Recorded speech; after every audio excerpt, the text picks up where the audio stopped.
guys okay? We start early? Nah, let's just wait 5 minutes. All right.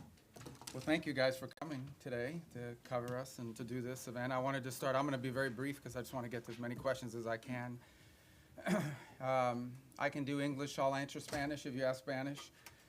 And then I'll answer it in English after I answer it in Spanish. So any other languages, you know, won't be able to do it. But those two, and then, look, when I took over Secretary of State, I'll refer you back to the hearings we had in the Senate in January about the role I hope to play. And I believe very strongly this president was elected. One of the reasons why he was elected, very specific things, but one of the reasons why President Trump was elected is sort of an understanding among the American people that our foreign policy was in need of a complete recalibration. A recalibration because the world had dramatically changed. Many of the institutions, policies, assumptions that our foreign policy was operating under were built upon a world that no longer existed. And it required us to re-examine that. One of the assumptions that I think we had lost during this period of time, and I don't mean to make this an academic lecture, but I wanted to give you some insight into the broader thinking, as I highlighted at that hearing less than a year, almost a year ago now, is one of the assumptions was the loss of the notion of the national interest in our foreign policy. At the core of foreign policy needs to be the national interest of the United States. Now, that doesn't mean that there aren't issues and things we care about in the world, but at its core, the core principle of the national interest, the core principle behind our foreign policy needs to be our national interest. So you have to, first of all, define what is the national interest, and then you have to apply it. We defined it as we are in favor of foreign policies that make America safer or stronger or more prosperous, hopefully all three, but at least one of those three. And then it requires you to prioritize. Even the richest, most powerful and influential country on earth has limited resources, has limited time. And it has to be able to dedicate those resources and time through a process of prioritization. That includes geographic prioritization. It also includes issue prioritization. And that's what we intend to do here. Then you have to have the mechanisms of foreign policy to deliver on it. In essence, you have to have a Department of State and a National Security Council and all the elements of U.S. foreign policy influence and power to deliver, to identify and then deliver on those priorities. And that's what we've attempted to do here, and I think we're well on our way to doing it. There's more work to be done. There's things we will improve upon. But generally speaking, it was the genesis behind the reorganization of the department, oftentimes applying reforms that secretaries of states of both parties, appointed by presidents of both parties, have long sought to do. And we're very proud of that going into effect and continuing to work forward. I think we generally avoided, massive disruptions to our operation, although any transition involves some disruption. But we're very happy with the way we empowered our regional bureaus, meaning our embassies and the folks at the desks here behind the regions have become more empowered and having influence over every element of our foreign policy, particularly how it's applied tactically. At the same time, one of the things we looked at is foreign aid. Foreign aid is not a separate activity of the United States government. It is an element and a tool of our foreign policy, and it should be used for the purpose of furthering the national interest. That doesn't mean we don't care about human rights. That doesn't mean we don't care about starvation. That doesn't mean we don't care about hunger. That doesn't mean we don't care about humanitarian need.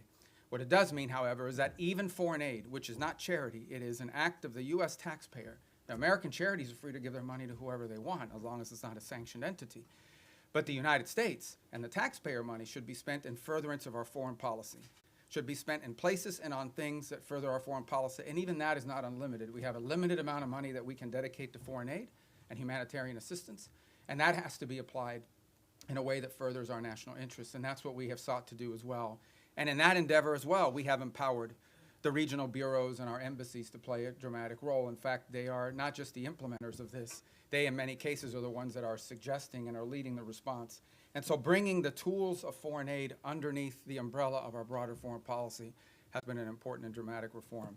Even in the midst of all that, we remain engaged around the world, including in conflicts that perhaps are not central to everyday life in America, but the president has made it a priority to be a peacemaker. And so you've seen us engaged, whether it's Russia, Ukraine, or India and Pakistan, or Thailand and Cambodia, which is an ongoing challenge, or the tragedy we see now in Sudan, or the potential for further strife in South Sudan and that falling apart. I mean, no matter Armenia and Azerbaijan, we are always looking for opportunities, if possible, to play the role of a mediator that brings about the avoidance of war or the ending of conflicts. And obviously, in many of these cases, you can get people to the table and agree, and then there's the implementation process. And so we've made progress in many of these, particularly in getting them to agree to certain conditions. Obviously, it's ongoing work to make sure that those are implemented and applied. And some of these, conflicts have deep roots that go back many, many years. But we are prepared to be engaged and helpful in ways that perhaps other nations can't. We've been viewed as indispensable in that regard, and it's a role the president takes great pride in the promotion of peace around the world, and something he deserves a lot of credit for. He is personally engaged in all of this. Obviously, the big one was the situation with Gaza, which again is ongoing. There is now a ceasefire. There's that war is no longer going on at the scale and scope and all the things that were going on before.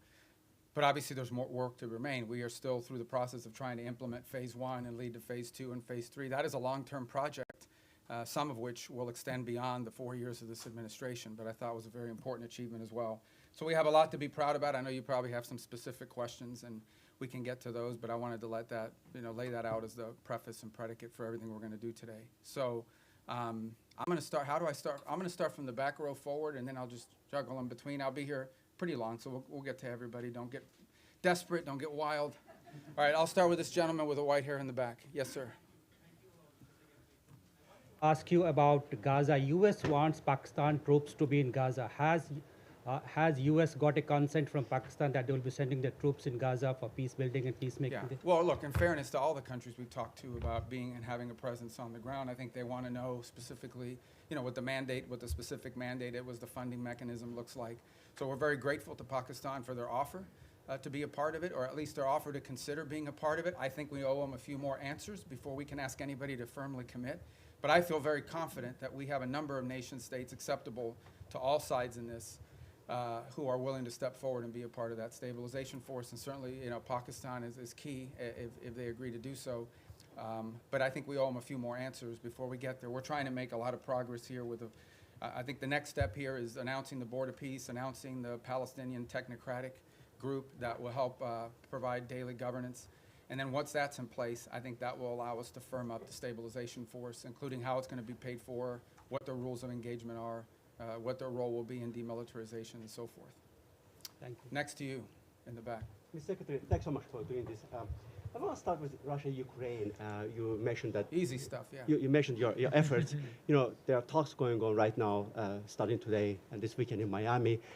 What are your expectations from those talks? And the president yesterday made it clear he expects Ukraine to basically step up before Russia walks away.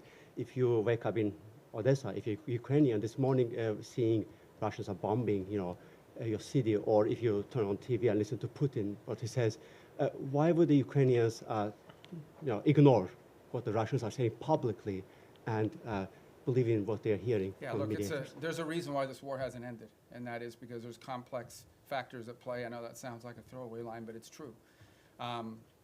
What we have tried to do in this entire process, and let's be clear about this. I mean, the United States is engaged in this. The president says this, and I'll translate what I think, he's trying to say to you in all of this, and I think he's been pretty clear about it. It's not our war. It's a war in another continent. We have equities. We have engagement in this war, but it's not our war per se. But we are been told by everybody. I think everybody would agree that there's only one nation on earth. There's only one entity on earth that can actually talk to both sides and figure out whether there's a way to end this war peacefully, and that's the United States. And we've invested a lot of time, a lot of energy at the highest levels of our government. I believe, President Trump has had more meetings with foreign leaders and others on the war in Ukraine than on any other subject, including trade. He's invested a lot of time. Steve and Jared have invested time. I've invested time. The Vice President, the Secretary of War, others, Secretary of Treasury, and more, have invested a tremendous amount of time and energy in this. And what we're trying to figure out here is what can Ukraine live with and what can Russia live with, sort of identify what both sides' positions are and see if we can sort of drive them towards each other to some agreement. Wars end generally in one of two ways. Surrender by one side for another, or a negotiated settlement. We don't see surrender anytime in the near future by either side, and so only a negotiated settlement gives us the opportunity to end this war. A negotiated settlement requires two things: both sides to get something out of it, and both sides to give something. And we're trying to figure out what can Russia give and what do they expect to get, what can Ukraine give and what can Ukraine expect to get. In the end, the decision will be up to Ukraine and up to Russia. It will not be up to the United States. So that's the role we are trying to play in this.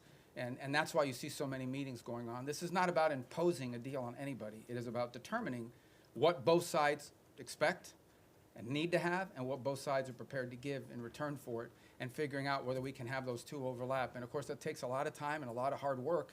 It can't generally be done in the media or in press conferences. I think we've made progress, but we have ways to go. And obviously, the hardest issues are always the last issues. Yes. All right, I'm going to go to the next row. That gentleman right there with the glasses. Well, right behind you, because you're not the next row. That's the next row, right there. Yes. I'd like to ask how you Oh, I'm view. sorry. I didn't see. Okay. Oh. Go ahead. You can start. I hadn't seen you. I'd seen it, but you can go because you're first on that row. So. Okay, great. Thank you so As much. a well-oiled machine, ladies and gentlemen. So go ahead. I'm sorry, man. Thanks. I'd like to ask how you view recent escalation of tensions between Japan and China. You've been known for your tough rhetoric towards China over the years. Do you condemn China's recent provocative actions against Japan? Yeah, no, I think I've been nice to China, you know, in terms of the work we have to do with them. And I mean, I had another job. My job now is I represent the President of the United States in the United States in foreign diplomacy, and I think we've made good progress with the Chinese. The Japanese are a very close ally of the United States. I think these tensions are pre-existing. We understand that's one of the dynamics that has to be balanced in that region, and I believe that we feel very strongly that we can continue with our strong, firm partnership and alliance with Japan and do so in a way that continues to allow us to find productive ways to work together with the Chinese Communist Party and the Chinese government. Look, there'll be tensions, there's no doubt about it. I mean, at the end of the day, you know, China is and it will continue to be a rich and powerful country and a factor in geopolitics. We have to have relations with them, we have to deal with them, we have to find the things we are able to work together on, and I think both sides are mature enough to recognize that there will be points of tension now and for the foreseeable future. Our job as part of responsible statecraft is to find opportunities to work together, because I think if there's a global challenge that China and the U.S. can work together on, I mean, I think we can solve it. And there'll be points of tension. We well recognize that, and our job is to balance these two things. I think both sides understand that. And I think we can do that without imperiling or in any way undermining our very firm commitment to our partners in the Indo-Pacific that includes not just Japan, but South Korea. And obviously, if you extend further out, you know, I don't want to leave anybody out, but India and Australia and New Zealand and all the other countries. And we also have growing and burgeoning relationships with countries like Vietnam and even Cambodia that we really haven't had, you know, very close contacts with historically. But we've talked to them a lot lately, obviously through the context of the conflict going on with Thailand, but also to figure out opportunities to work together strategically. And I say Thailand, of course, we've had a very long and strong strategic alliance with them for many years. All right, now, yes, sir. Thank you. Gracias, señor secretario. Dos puntos concretos en español. Bajo esta lógica hemisférica, ¿han considerado ampliar la presión más allá de Venezuela o Colombia a regímenes como los de Nicaragua o Cuba? Y segundo, esta semana en el Congreso se denunciaba que México está mandando decenas de buques petroleros a Cuba con la preocupación de que eso financia la dictadura. ¿Debería México reconsiderar esta política de asistencia al régimen cubano? I'm going to answer in Spanish if that's okay, guys, and then I'll do it in English as well. And does somebody do closed caption on this? Can they do it? It doesn't matter because I'm going to say the same thing in English. Mira, la amenaza más importante que existe en la región es estos grupos terroristas criminales. Es la amenaza que enfrenta Colombia, la amenaza que enfrenta el hemisferio entero, pero es la raíz de la violencia en Ecuador, en México, en todo Centroamérica, en todos estos países. Es la amenaza más primordial de la región. Entonces tenemos gobiernos que cooperan en nuestros esfuerzos en contra de eso. Panamá, Costa Rica, Ecuador, El Salvador, la República Dominicana. No dejo a nadie fuera, pero son muchos que cooperan. Tenemos y seguimos teniendo muy buenas relaciones con los equipos de seguridad de Colombia. Entiendo que el presidente de Colombia es una persona inusual, pero encima de eso tenemos, al nivel institucional, tenemos muy buenas relaciones y con México. El gobierno de México está haciendo más en este momento en el tema de seguridad que jamás en su historia. Queda mucho por hacer, pero tenemos cooperación. En el tema de Venezuela no tenemos eso, tenemos un régimen ilegítimo que no simplemente no coopera con Estados Unidos, sino coopera abiertamente con elementos criminales. Por ejemplo, el ELN y la FARC operan abiertamente desde territorio venezolano. Entidades de narcotráfico operan abiertamente y con la cooperación del régimen de Maduro para mandar drogas como cocaína a Estados Unidos a través del Caribe, creando una situación muy grave de seguridad en muchísimos países, inclusive Trinidad, República Dominicana, etc. Así que Estados Unidos lo que simplemente está buscando es la seguridad del hemisferio, que incluye, por ejemplo, Haití también. Y no hemos visto enfocados en eso. Obviamente los esfuerzos en contra de los barcos narcotraficantes saliendo de Venezuela han recibido mucha atención. Lo que no se habla lo suficiente, lo que estamos haciendo también en el mar Pacífico, donde hay esfuerzos andando también. La diferencia es que ahí tenemos la cooperación de gobiernos amigos. Lo que no se está hablando es lo que estamos haciendo junto con los mexicanos. Lo que no se está hablando es lo que estamos haciendo para crear una fuerza de estabilidad antipandilla dentro de Haití. Lo que no se está hablando es toda la cooperación que existen con todos estos gobiernos para llevar a cabo esta guerra en contra de estos elementos terroristas, criminales, que operan abiertamente dentro de nuestra región y que amenazan los estados de esta región. La buena noticia es que este nuevo año nos va a traer más gobiernos en el hemisferio que están dispuestos a cooperar en países como Bolivia, en Chile. Obviamente ya tenemos grandes amistades en lugares como Paraguay y Argentina. Y en fin, la reelección del presidente en Ecuador, la cooperación que existe en muchos países y esperemos poder ampliar esas relaciones con otros países también. Así que el esfuerzo se trata de eso y en eso estamos enfocados. Y obviamente tenemos que determinar cuáles son las fuentes de inseguridad en la región. Y esa fuente, la razón por la cual Venezuela ha recibido tanta atención, es porque Venezuela es un país que no simplemente, es un régimen ilegítimo, que no simplemente no coopera con nosotros, sino abiertamente coopera con elementos criminales y terroristas, incluyendo Hezbollah, Irán y otros. Y obviamente estos grupos narcos cooperan abiertamente desde ahí. You know, the question that and it's a question many of you might have as well, is when it comes to the Western Hemisphere, the single most serious threat to the United States from the Western Hemisphere is from transnational terrorist criminal groups, primarily focused on narco trafficking, but they're in all sides businesses as well. So the good news is we have a lot of countries in the region that openly cooperate and work with us to confront these challenges. Mexico, their level of cooperation with us is the highest it's ever been in their history. Throughout Central America, for the most part, except for maybe Nicaragua and to some extent Honduras, we've had great cooperation from Ecuador, from El Salvador, from Ecuador being in South America, but across the Pacific coast where we're also undertaking efforts. Guatemala, Costa Rica, Panama, these are all nations that cooperate with us openly in search of stability in the region. You move to the Caribbean basin, in Trinidad, in Guyana, in Jamaica, in the Dominican Republic, countries that openly cooperate with us. Even Colombia, despite its unusual president, has institutions in that country that work very closely with us, and those ties remain unimpeded and unaffected. So all of this is very positive. There's one place that doesn't cooperate, and it's the illegitimate regime in Venezuela. Not only do they not cooperate with us, they openly cooperate with terrorist and criminal elements. For example, they invite Hezbollah in Iran to operate from their territory. But they also allow the ELN and the FARC dissidents not just to operate from inside of Venezuelan territory, to control Venezuelan territory, unencumbered, unimpeded.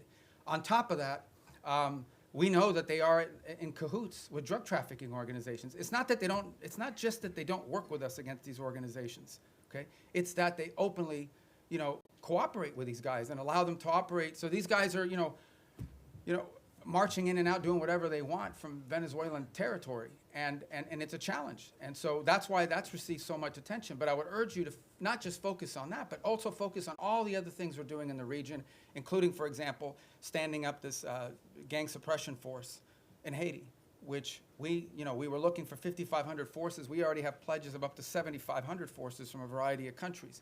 We've seen donors step up to fund that effort. That's a very important effort. It all ties together cohesively. But the goal here is to bring security and stability to the hemisphere, to the region we live in, okay, which has not received enough attention. To bring the elements of American power to achieve that, to do it in partnership with as many countries as are willing to work with us in that regard. That's the goal here, and it's comprehensive and involves more than just one place. What makes Venezuela stand out is that the regime there actually cooperates with the terrorists. Yes, sir. In that row right there. Yeah, right there in the middle. The hemisphere, the White House recently put out the national security strategy, essentially reorienting towards the Western Hemisphere. It was How good, is this right? I wrote that strategy myself. going to, yeah. Well, I was involved So in you can writing it. answer Yeah, from yeah. both hats, I Yeah, guess, exactly. but how is that strategy going to dictate your relationship with other hemispheric powers like Canada and Mexico? No, I mean, we want to partner with as many people. I mean, they face the same threats that we do. I mean, it's Mexican mayors that are being assassinated in public squares. It's Mexican journalists that are being assassinated. It's parts of Mexico and institutions in Mexico that in some cases are compromised, usually through threat by these elements. They recognize it, which is why they're partnering with us. Of course we want to work with other governments in the region to confront this challenge, and in most cases we have cooperative places. Now, we don't have that from Nicaragua or Cuba, but obviously didn't have it historically from Bolivia. We hope and expect that will change. And we certainly don't have that from the regime in Venezuela, who actually don't just not cooperate with us, they openly cooperate with narco-trafficking elements that use Venezuela as a transshipment point. Yes, ma'am. Yes, thank you, Mr. Secretary. Today you had the second round of direct negotiations between Lebanon and Israel. Do you foresee a potential deal between these two countries without another round of war? And the second question, if I may, on Sudan. We know, Mr. Secretary, it's a civil war, but also there's a regional factor here. Where the U.S. A regional what, I'm sorry? factor Okay, in this yes. war. Where the U.S. stands here, and what's a red line for you? Is a divided Sudan is a red line for the U.S.? Yeah, let's separate the two because they're both easy questions, right? So the first one is we're hopeful. Look, at the end of the day, the goal everybody shares is a strong Lebanese government that controls the country, and Hezbollah is disarmed. They're no longer an armed element that can threaten Israel's security. That's the goal here. And we have tried to, in a cooperative way, to do everything we can to empower the Lebanese government to have the ability to do that. And so I hope that's what these talks are aimed towards, and we'll be supportive in every way we can to achieve that outcome.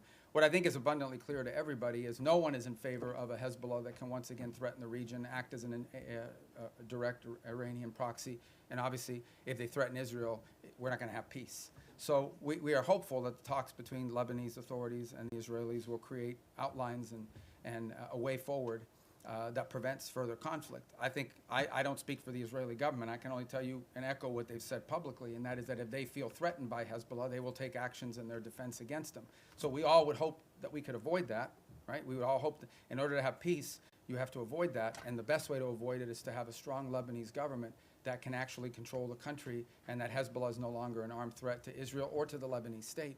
And that's what we're committed to hoping to achieve. And we hope that, I can't speculate on what the talks will lead to, but we'll do everything we can to make them productive. On Sudan, you've rightfully outlined, I mean, there are regional elements to this. I mean, there are clearly both sides, you know, the SAF and the RSF have supporters from outside of Sudan's borders that are involved, and we've been engaging with those countries.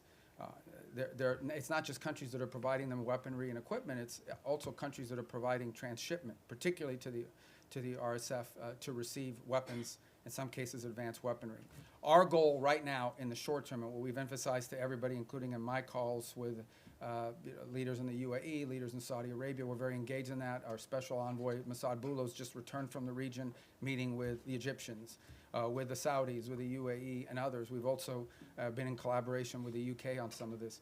Our goal, the immediate goal we have, is a cessation of hostilities, okay, a humanitarian truce going into the new year that allows humanitarian organizations to be able to deliver aid to the people in great distress. Right now, that's not possible. We are hearing, continue to see reports of humanitarian convoys actually being struck on their way in. And so you can just imagine what's amazing to us is these convoys are struck and the rest of the convoy continues. That's how committed these groups are. But what we said to everybody on it is that what's happening there is horrifying. It's atrocious. That one day the story of what's actually happened there is going to be known and everyone involved is going to look bad. And we have played the role we have played is a convening role in bringing the parties to the table. So I think we will know more very soon about whether this is possible. One of the challenges and frustrations in Sudan has been that one side or the other will commit to certain things, and then they won't live up to those commitments. They'll agree to anything and implement nothing. And oftentimes what happens is when one side feels like they're making advances in the battlefield, they don't necessarily see the need to concede at that point because they believe they're on the verge of achieving some success on the ground, and a truce would set them back. But what we've emphasized is none of these groups can operate without the support they're receiving externally. So we have been engaging with the countries involved from the outside to ensure that they are at the table and that they are pushing for the same outcome that we want, which is phase one, a humanitarian truce that at a minimum allows us to deal with the humanitarian calamity that occurs there. And obviously we hope that while that truce is ongoing, we can focus on the other elements that led to this conflict and help to resolve some of those. But our number one priority we're focused on, 99% of our focus is this humanitarian truce and achieving that as soon as possible. And we think that the new year and the upcoming holidays are a great opportunity for both sides to agree to that, and we're really pushing very hard on that regard. Yes, sir. Right there, because I missed Secretario you. Rubio, en español, Sí. si me permite, el presidente Trump ha llamado al presidente Gustavo Petro drug leader y ha usado, digamos, términos Bueno, él también ha dicho cosas a nosotros. Totalmente, Ok, pero totalmente. Claro, ok. Secretario Rubio, ¿hay alguna prueba o por qué esta administración llama a Gustavo Petro? Quisiera saber el ¿por qué esta administración llama a Gustavo Petro un líder del narcotráfico? Y por último, secretario, si usted considera eventualmente ante la invitación que hace Gustavo Petro ahora al presidente Trump o a usted ir a Colombia y conversar con Gustavo Petro. No, nosotros Gracias. conversamos con cualquiera. Desafortunadamente es una persona que no es muy estable en su pronunciamiento, pero no vamos a permitir que la actuación de un presidente, que al fin su término termina pronto, vaya a dañar la relación que existe entre Estados Unidos y Colombia, una relación muy cerca, una relación que se ha establecido a través de los últimos 50 años, una relación importante comercial, diplomática, militar, de seguridad, uno de los grandes socios y aliados que tenemos en la región. Y lo que queremos, no vamos a permitir que cualquier tipo de problema que existan con un individuo vaya a hacerle daño a esta relación tan importante. Esperemos que en el futuro exista la oportunidad de tener más cooperación a los niveles más altos del gobierno colombiano, pero no vamos tampoco a dañar, o no queremos dañar, a todas las relaciones que tenemos y los enlaces que tenemos, incluso con individuos en el cuerpo legislativo y también con oficiales electos al nivel local, muchísimos alcaldes y de diferentes lugares dentro de Colombia que también tienen muy buena relación con Estados Unidos y la amplia y estrecha relación que existe entre nuestros pueblos también. The question is again by Colombia. I said, look, we're not going to let sort of the pronouncements of an unstable individual over there to impact. We don't want to let it impact our broader relationship with Colombia. It's an important relationship, an important alliance. It extends through commercial, people to people, cultural, obviously security and stability, all of these things.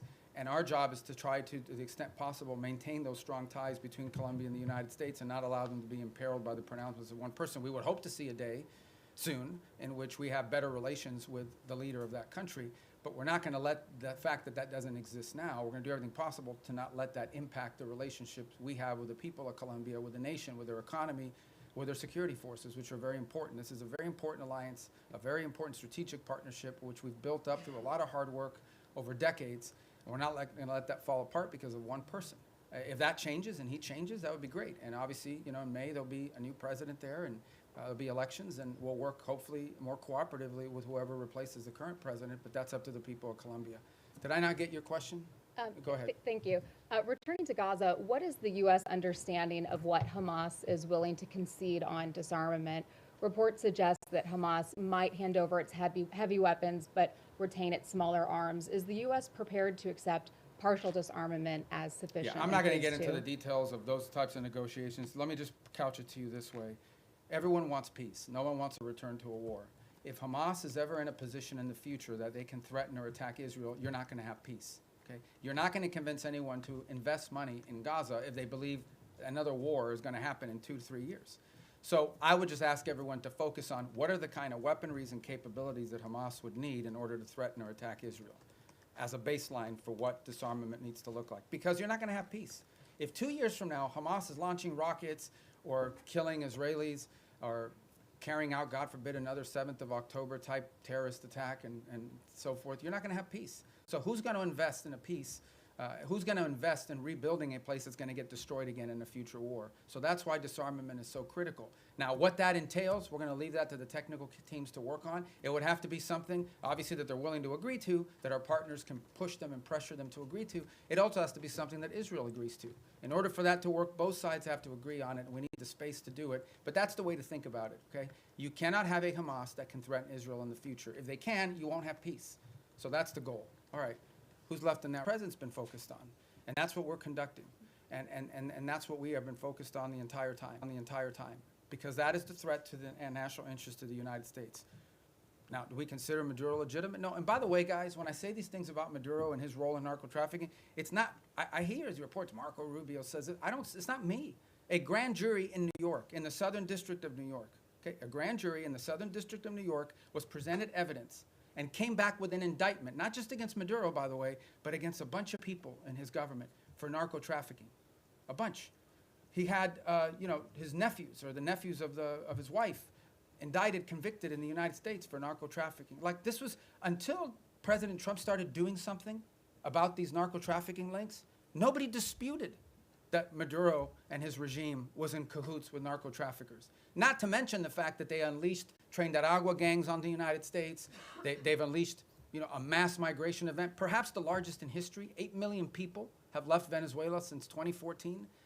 So also destabilizing all the countries in the region who've had to assume people that are fleeing this illegitimate regime. So, but nobody disputed the drug links. So that's what the president's been focused on, and that's the problem. And that's the problem in Venezuela. En el caso de Venezuela, es muy simple. Es un régimen ilegítimo que coopera abiertamente con Irán, con Hezbollah y con grupos narcotraficantes. Incluso la ELN y la FARC, que operan abiertamente dentro del territorio venezolano encima de los demás. Entonces, la amenaza que enfrenta los Estados Unidos es eso, que tenemos un régimen ilegítimo que coopera abiertamente con elementos terroristas, y por eso consideramos el régimen de Maduro un régimen terrorista, cooperan abiertamente con elementos terroristas que amenazan la seguridad de Estados Unidos. Punto. Ese es nuestro interés y en eso estamos enfocados. Okay, next row right there. Yeah.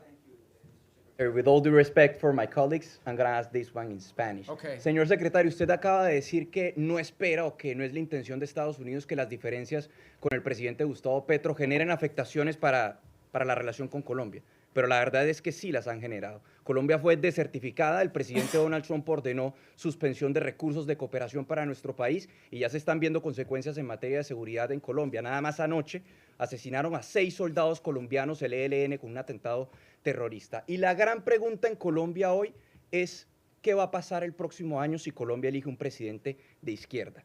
Si las relaciones de Estados Unidos, las buenas relaciones con Colombia y el respaldo de Estados Unidos va a depender de que el pueblo colombiano elija un presidente que sea visto con buenos ojos por parte de esta No, administración. pero que esto no se trata de izquierda ni derecha. Esto se trata de una persona que simplemente no coopera con nosotros en estos esfuerzos. De eso se trata. Al final del día, el pueblo colombiano va a escoger el próximo presidente. Es una democracia, tienen elecciones, esperemos que se cumplan todos los requisitos. Sí, tienen una larga historia de cumplir los requisitos democráticos. Aquí no estamos diciendo que Petro no fue electo democráticamente, aquí nadie dice que no fue así. Pero en fin, esto no se trata de izquierda ni derecha, se trata de tener en poder un presidente que coopera con nosotros. Obviamente, sin duda, la postura que era tomada en contra de Estados Unidos ha afectado a nuestra relación, no hay duda de eso ninguna. Estamos tratando de limitar eso lo más posible, pero también tenemos intereses que tenemos que proteger. Y tampoco vamos a pretender, cuando tienes un presidente diciéndole a los elementos de seguridad que no cooperen con Estados Unidos, eso no lo podemos ignorar. Pero por otra parte, entendemos que tenemos dentro del sistema colombiano, incluso al nivel legislativo, en el Congreso, en el Senado, también alcaldes y otros líderes políticos de ese país que sí quieren buenas relaciones con Estados Unidos, y incluso líderes que no son de derecha, que son de izquierda, pero que entienden la importancia de esa relación. Pero esto no se trata de ni izquierda ni derecha, se trata que si va a cooperar con Estados Unidos o no. Tenemos una larga historial de cooperar con Colombia, que fue un ejemplo y un modelo para la región, y ahora tenemos algo un poco menos, que es lamentable. Ojalá que eso cambie. The question was about whether the U.S. relations to Colombia is dependent on whether they elect a leader that's center-right or center-left. It has nothing to do with left or right. It has to do very simply with whether or not we have a leader there that we can work with. The U.S.-Colombian relationship, especially our security relationship, but also our economic one with the free trade agreement, is a model. It was a model for the region. We tried to replicate that. Everybody would use Plan Colombia as an example of what you need to do in these other places. And we want to continue that. Now, no doubt, when you have the president of a country saying some of the things and ordering some of the things that he's ordered, it's going to have an impact on some of that relationship. Our job is to try to preserve and protect as much of that relationship as possible, but it will be impacted. But it doesn't matter whether the next president is center-right or center-left. That's not the issue. The issue is whether the next president is someone who's going to, once again, cooperate with the United States and restart these relations. That's what we seek. And if President Petro changes in his stance, perhaps that could change as well. But if he doesn't, obviously, it'll be up to the people of Colombia to elect their next president. Yes, ma'am, right there in the middle. I don't want you guys to think I'm only picking the Spanish ones, okay? I actually don't know who any, well, there's a list here, but I can't even read it without these glasses. All right, go ahead, I'm sorry, perdón. Secretario Rubio, usted lleva años denunciando el régimen de Nicolás Maduro y estuvo, entiendo, hace poco en una conversación telefónica donde hablaron el presidente Trump y Nicolás Maduro. Quisiera preguntarle cómo sintió a Nicolás Maduro en esa conversación, usted que lo conoce desde hace años, pues su comportamiento, si siente que está acorralado como reportan los medios, si está abierto a irse a otro país a cambio de un indulto, si ustedes estarían pensando en reunirse con él. ¿Cómo fue esa conversación? O sea, ¿qué nos puede contar de el efecto que está teniendo sobre la presión? Yo no voy a comentar sobre ninguna conversación del presidente Trump con cualquiera del mundo, y si existió o no existió. Yo no voy a comentar sobre eso. Voy a repetir lo que he dicho ya. Esto se trata de algo muy simple, y es esto se trata de los intereses nacionales de Estados Unidos. Y hay una amenaza regional que existe, y en el caso de Venezuela no tenemos cooperación. Para empezar, que es un régimen ilegítimo. Segundo, que es un régimen que no coopera, es antiamericano en todos sus pronunciamientos y actuaciones. Y tercero, es un régimen que no solamente no coopera con nosotros, sino abiertamente coopera con elementos peligrosos, terroristas y criminales. Incluso ellos mismos lo son. Entonces es difícil llegar a un acuerdo con terroristas que están abiertamente cooperando con estos elementos peligrosos que amenazan la seguridad de Estados Unidos. Encima de eso no voy a especular más. Pero va a haber guerra, secretario, porque ahorita en Colombia todo el mundo se está levantando en Venezuela con la posibilidad de que haya una guerra entre Estados Unidos y Colombia. Nosotros estamos ¿Puede protegiendo el interés nacional de Estados Unidos. Yo creo que, en fin, ese es nuestro derecho. Y también le diré que en Colombia debe haber mucha preocupación, que ha habido un ataque el día antes de ayer, o fue ayer, de ELN, o la FARC, creo que fue ELN, y ¿de dónde operan ellos? Abiertamente, de territorio venezolano, abiertamente, como si fueran un país soberano, operando abiertamente dentro del territorio venezolano. It's the same question, guys, and that is, the bottom line is very simple. Our interest in Venezuela and in the region is the national interest of the United States, and in Venezuela we have an illegitimate regime that not only does not cooperate with the United States, but openly cooperates with narco-terrorists and others who threaten the national security of our country. The gentleman in the middle. I'm going to try to get to everybody, I promise. But you guys, by then, your questions will be Thank you, more Mr. Secretary. specific. You said a few moments ago that everyone wants peace for Gaza, and yet by any metric, the Israelis are flouting the ceasefire that President Trump negotiated by killing an average of 2 children a day, not allowing the agreed-upon humanitarian aid into Gaza. How long can this continue? How long can the Israelis be allowed to show such disrespect to President Trump? Well, look, that's your characterization of it, about the term disrespect. What I would say is this. This was, first of all, it was a miracle that it happened in the first place. We all understand how difficult it was for that to come to the conclusion that it did, where the bombing and everything else, the scale and scope of what we saw ended, all the hostages were released, and we have relative peace right now for the most part, despite the things you're pointing to. That was very difficult. But this is not easy. Peace is a verb. It's not. It's an action. It's not a sentiment. Every single day will bring challenges. Every single day. We also have had instances, for example, over the last couple of weeks, where Hamas elements emerged from a tunnel, attached an explosive device to the side of a vehicle, and injured and almost killed Israeli soldiers. We still have this threat. We still have and see every single day Hamas openly taking steps to strengthen themselves within inside of those places in Gaza that they still control. We saw early on the atrocities they were committing in the streets against people as they were trying to show people how strong they were. So I don't think I'm standing here to tell you this is going to be easy. This is an hour-by-hour, day-by-day challenge. It's one of the reasons why we have stood up this center there in operating in Israel, in partnership as well with another cell that exists in a regional country. It's why every single day there are meetings among both intelligence, diplomatic, and military officials of multiple countries that help bring about this deal to manage this. And that's why it is so critical. It is so critical and so key that we move to complete this first phase, that we move to put in place the board of peace, get everybody agree to be a part of it, move to put in place this Palestinian technocratic organization so that they can begin to provide some governance structure, and move to put in place the stabilization force. That's the goal here, but it's not going to be easy. Every day will bring new challenges to that, and we recognize those challenges are coming from all sides. Very quick follow-up there, but who's going to want to be a part of a stabilization force if Israel is effectively using Gaza as a free fire zone? Well, these are the things these are the things that we're working through right now. That's why it didn't happen yesterday. That's why we didn't, I don't mean yesterday literally, that means why we're not there yet. This is the hard work of diplomacy and peacemaking. Peacemaking isn't just signing a piece of paper, it's actually complying with it.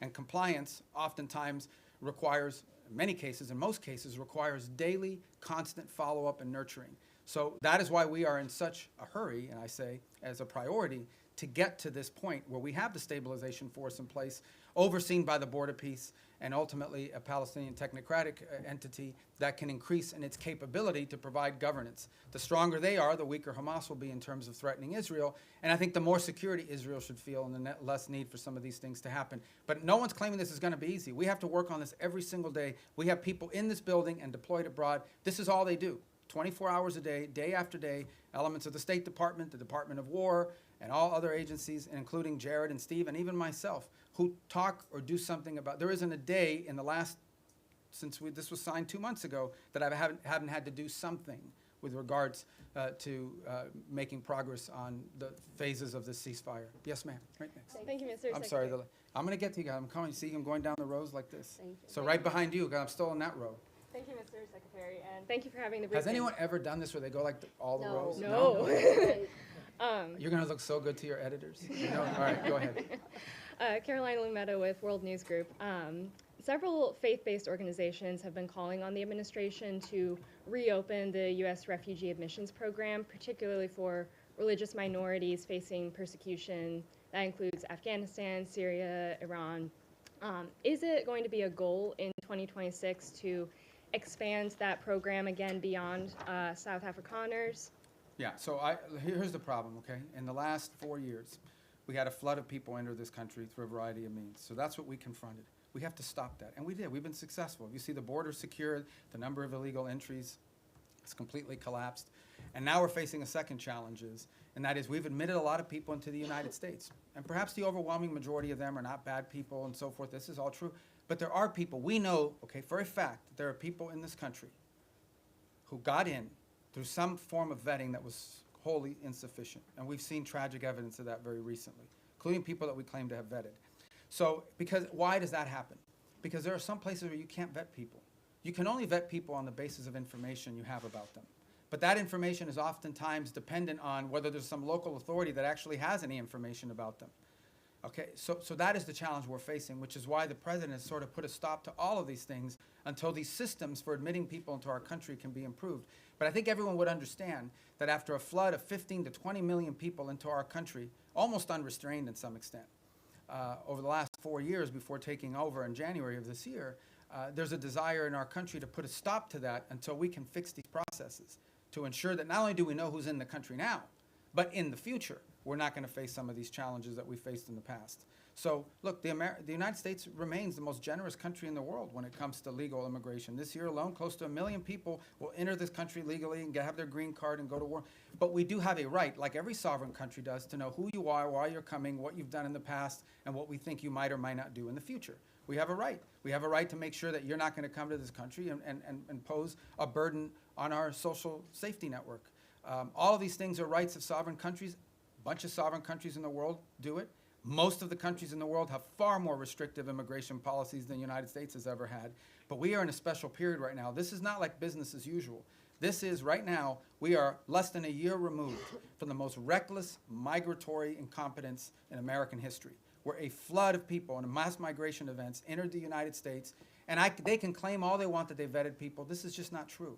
Some of them were cursory vetting, and in some cases, you couldn't vet them, because the countries or places they came from had no documents upon which they could be vetted on. So that program will be studied, and it will not be restarted at the scale and scope it was until we are comfortable that it is one that we know everyone who's coming in and who they are and whether they meet the criteria for admission to the United States. Do you Yes, have ma'am. any sort of Thank you timeline so for much, that? Mr. Secretary. A follow-up on the conversation between President Trump and Maduro, because the day after the conversation, the president said he was going to be meeting that gentleman very soon. Is this still being considered? Is the president still considering that? Is still a chance for diplomacy on Venezuela? And also, any role that you see Brazil could play? Because just a few weeks ago, President Lula spoke with President Trump and Nicolas Maduro, and he offered to help to mediate. To you on what comes next in that regard. I have no reason to express skepticism or optimism about it. I'm just not going to comment on what the president has available to him as options across the range of options that include diplomatic options. And how about the conversation with Lula? I mean, I think he said to us what he has said publicly, and that he has a willing to play a positive role in that regard. You know, the president's had 2 phone conversations and 1 meeting with President Lula. I think we've made progress on some things, including on trade. We have more work to be done. The 2 presidents got along. We felt that was important in terms of those conversations. I've talked to Mauro, their foreign minister, on it, including this earlier this week. And we have a lot of issues in common with Brazil that we'd like to work together on, and strong links. Being from Florida, as an example, I know how important Brazil has been to us as a partner. We've had some disagreements on a couple things over the years as well. But I feel like that relationship is on a positive trajectory, but as far as its role in Venezuela, I don't have anything to provide you on that today of any specificity. Just a Yes, quick sir. follow-up on Thank the you. tariffs, political tariffs No, on I got to Brazil. get to him, Okay. okay? Thank you, Mr. Secretary, and thank you very much for doing this. On phase 2 in Gaza, when is the soonest that we could see that being implemented? And then separately, you said at the top that you want the US to play the role of mediator that brings about the avoidance of war and ending conflicts. How do you square that position with a possible military intervention in Venezuela? Thank you. Well, first of all, a couple things. Wanting to pursue peace and secure peace does not necessarily come at the expense of your national interest. We reserve the right and retain the option of defending our national interest. Now, in the case, again, we're going to talk about Venezuela. Let's be clear. Maduro has made multiple deals with elements around the world, including with the Biden administration. Okay, Maduro made a deal with the Biden administration, and here's the deal he made. And I only say this to you not because we want to get back to that deal, but just as an example of why the guy cannot be trusted to keep deals. It's a problem. Okay, somebody, breaks deals multiple times. You have a right to be skeptical they're ever going to keep the deal. He made a deal, and as part of that deal, they lifted sanctions. They released his 2 nephews from federal custody after their conviction. They sent back his bagman, Alex Saab, and all these sorts of things. He released political prisoners, and he promised to have free and fair elections. He didn't have free and fair elections. He rearrested or exiled most of those political prisoners, so he pocketed all the benefits and lived to none of those commitments. So, look, it's hard to have and do a deal with someone who never keeps a deal. Now, on the broader perspective of what you're asking about, let's be mature here. Yes, there are issues where we want to pursue peace if that is possible, but we also have our national interest. If our national, we're not going to reach a peace deal with narco-trafficking bans. We're not. We can't reach a peace deal with MS-13. We can't reach a peace deal with Tren de Aragua. We can't reach a peace deal with the ELN or the FARC that are still pumping drugs into the United States or any of their cartels in Mexico. You can't do a peace deal with these people any more than you can do a peace deal with the mafia. So I think it's important to understand that's different between warring factions and nation states around the world where we feel like maybe we could act as a bridge to bringing about the differences. But when you're talking about things that directly implicate the national interest of the United States, and no one can argue that transnational criminality and terrorism in our hemisphere is not a threat to the national interest of the United States, we have to we reserve the right and have the right to utilize every element of national power to defend the national interest of the United States. And no one can dispute that. And every country in the world reserves the same option. We just simply have more power than some of them do. And phase 2, Gaza? Oh, phase 2 Gaza, yeah. I mean, we got to complete phase 1 to get to phase 2. That's why we're working every day to get there. Look, guys, if this stuff was easy, it would have been done already a long time ago. This is a complex situation. No one would dispute it, but it's important. What we achieved already, what the president achieved ending that war already was something no one thought was possible. Everyone thought that the last episode was going to be an Israeli incursion into Gaza City that would lead to massive loss of life and the hostages would never be reunited with their families. And today, as we speak, all the hostages that were living are back, all but I believe one of the bodies has been returned. No one would have believed that 6 months ago. So that in and of itself, but that is not the end of the story. We want to continue on this. But what we're talking about is dealing with something that no one has been able to solve in 30 or 40 years. No one. And it's going to take some time. But I feel generally optimistic that we have the right people at the table with the right motivations to make it happen. But no one is claiming to you that this is going to be just a straight up trajectory. It's going to have its ups and downs. It's going to have its good days and bad days. The important point is that the momentum and the trajectory on it is a positive trajectory. And we're investing high levels of our government every day in trying to make that happen. But we can't do it alone. We have all these other partners that we have to include. So I would focus you on, let's get the Board of Peace in place and announced. Let's get the technocratic Palestinian group in place. And then let's get the stabilization force in place. And then we can move on to the other elements, the phase 2 and phase 3 of the plan, that hopefully will be what will be enduring. And the work of putting phase 2 and phase 3 in place is going to extend far beyond the next 3 years. I mean, this is a generational commitment. But we want to leave those pieces in place for the next administration to continue to build upon, even as we achieve phase 1 and parts of phase 2 during this administration. Yes, ma'am. Yeah, Mr. Secretary, some of your former Democratic former Senate colleagues who considered you one of their most trusted bipartisan partners have, since you joined the Trump administration, accused you of abandoning some of your former principles and positions. And 3 or 4 have said they regret voting for you.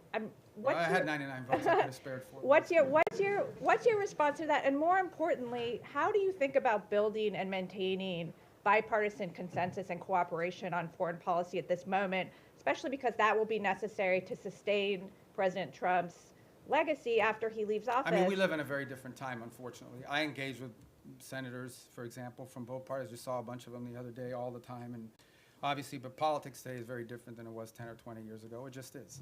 I'm not in that anymore. I'm no longer in a political office, but I know political offices. I served 14 years in the Senate, and politics is real, right? I mean, there's also not a lot of benefit to a Democratic senator saying what a great guy Marco Rubio is in this current political environment, or anyone in the Trump administration for that matter. So all I will tell you is I get up every day, we go to work, we get work done, we do cooperate and work with. They don't always agree with everything we're doing, but I have a lot of people in the Senate, particularly chairmen of key committees that we interact with. There's things people can say and do in the public that because of politics and private that they can't say or do in public. But I don't know what else to comment on that other than one more point, and that is, I think this is important.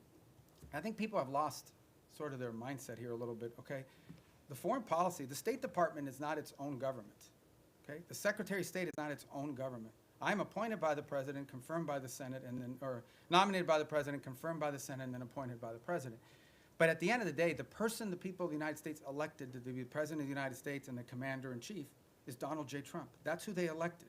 And my job, and the job of the people in our administration, is to implement the President's foreign policy. We provide advice, we provide counsel, but ultimately our job is to take what the President wants to do, take his vision, and implement it.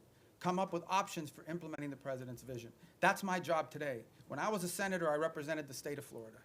Today, I am the Secretary of State for Donald J. Trump, the President of the United States, and my job is to implement the President's foreign policy, provide advice, provide counsel, provide ideas, provide for opportunities and ways in which his foreign policy can be implemented. But in the end, our job is to implement that. And why people think that somehow foreign policy can be divorced from our republic, that's not the way our Constitution works. The Constitution does not say you elect the President of the United States and then you put in place a State Department to undermine the President if the person who's the Secretary of State doesn't agree with him. That's ridiculous. That's stupid, really. And I don't know why anybody would think that. So that's the job I have, and that's the job I'm proud to do. I think we've made a lot of progress. We have a lot more work to do.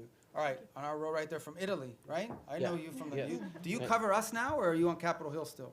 No, everything. Both. So Capitol you're like a Hill one-man and bureau as, for the as whole well thing. as All here. right. You're like me. You have two jobs. Secretary. Good. Yeah. All right, thank you, Mr. Secretary. So the United States, on one hand, are mediating with Russia to end the war in Ukraine, but on the other hand, the Russian foreign minister yesterday or the day before said it would be a fatal mistake from the U.S. To block the oil tanks from Venezuela and trying to overthrow the Maduro regime. So what kind of what's the assess that you're doing, and are there any safeguards in place to avoid escalation with Russia? And then I have another question about the Hezbollah, sir. Yeah, we're not concerned about an escalation with Russia with regards to Venezuela. I mean, we've always expected them to provide rhetorical support for the Maduro regime. I think they have their hands full in Ukraine.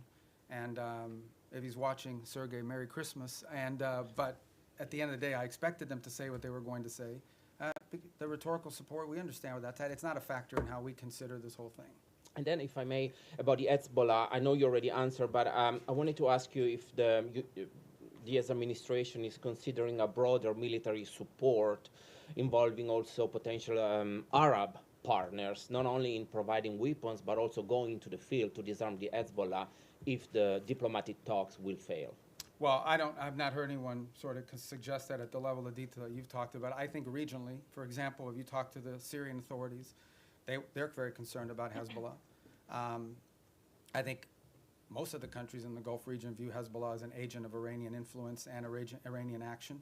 But as far as what you're discussing, which is sort of a coalition of armed units going into Lebanon to disarm Hezbollah, I've not heard that proposed by anybody. Perhaps you have, but I haven't, and that's not certainly something we've been... Senator Graham okay. was talking about this at the One of my former Congress. colleagues, yeah. Well, you should ask Lindsey about how he's going to put that together, because, but we just haven't heard it. I'm not saying you may not hear that one day in the future, but I think what is clear, and I think maybe perhaps what Lindsey is speaking to, is that it is clear that if you talk to leaders in the region in all these countries, they all have the same goal, perhaps not, which is to ensure that Hezbollah can no longer play the role that they've played in the past, not just threatening Israel, but being an agent, an open agent, really a proxy of Iranian influence in the region. All right. Thank you. Next. I didn't get to you. Oh, I'm in the new row. Okay, go ahead. Okay, thank you so much, sir. You have previously said in the past that you and the administration are committed to fixing the backlog of visas for foreign-born priests and other religious workers, whether that be through the Religious Workforce Act, or through maybe a standalone process. Is there any update you can give on the status of that and what's being done to Yeah, I think we'll hopefully have more to fix this announce issue? on that early next month. Yeah, early next month. Okay. We've worked closely with a lot of the religious authorities to do that. Obviously, depending on the denomination, we're not discriminating in favor of one versus another. Some denominations are more professionalized in terms of what they're able to provide us with and sort of information versus others. Some of it depends the country they're coming from, because, you know, we have to be careful not to be waiving, you know, we have country-specific requirements depending on the country they're coming from. But I think we have a good plan in place to put that into effect. And I know we've worked with a number of denominations in that process. Obviously, one of the big users of that system is the Catholic Church in the U.S., and so we've worked with the Conference of Bishops. And I think we're going to get to a good place. We don't have it ready yet. All this takes time to put together, but we're moving quickly, and I think we'll have something positive about that at some point next month, hopefully in the early part of next month. Thank you Yes, so sir. much. Thanks, Mr. Secretary.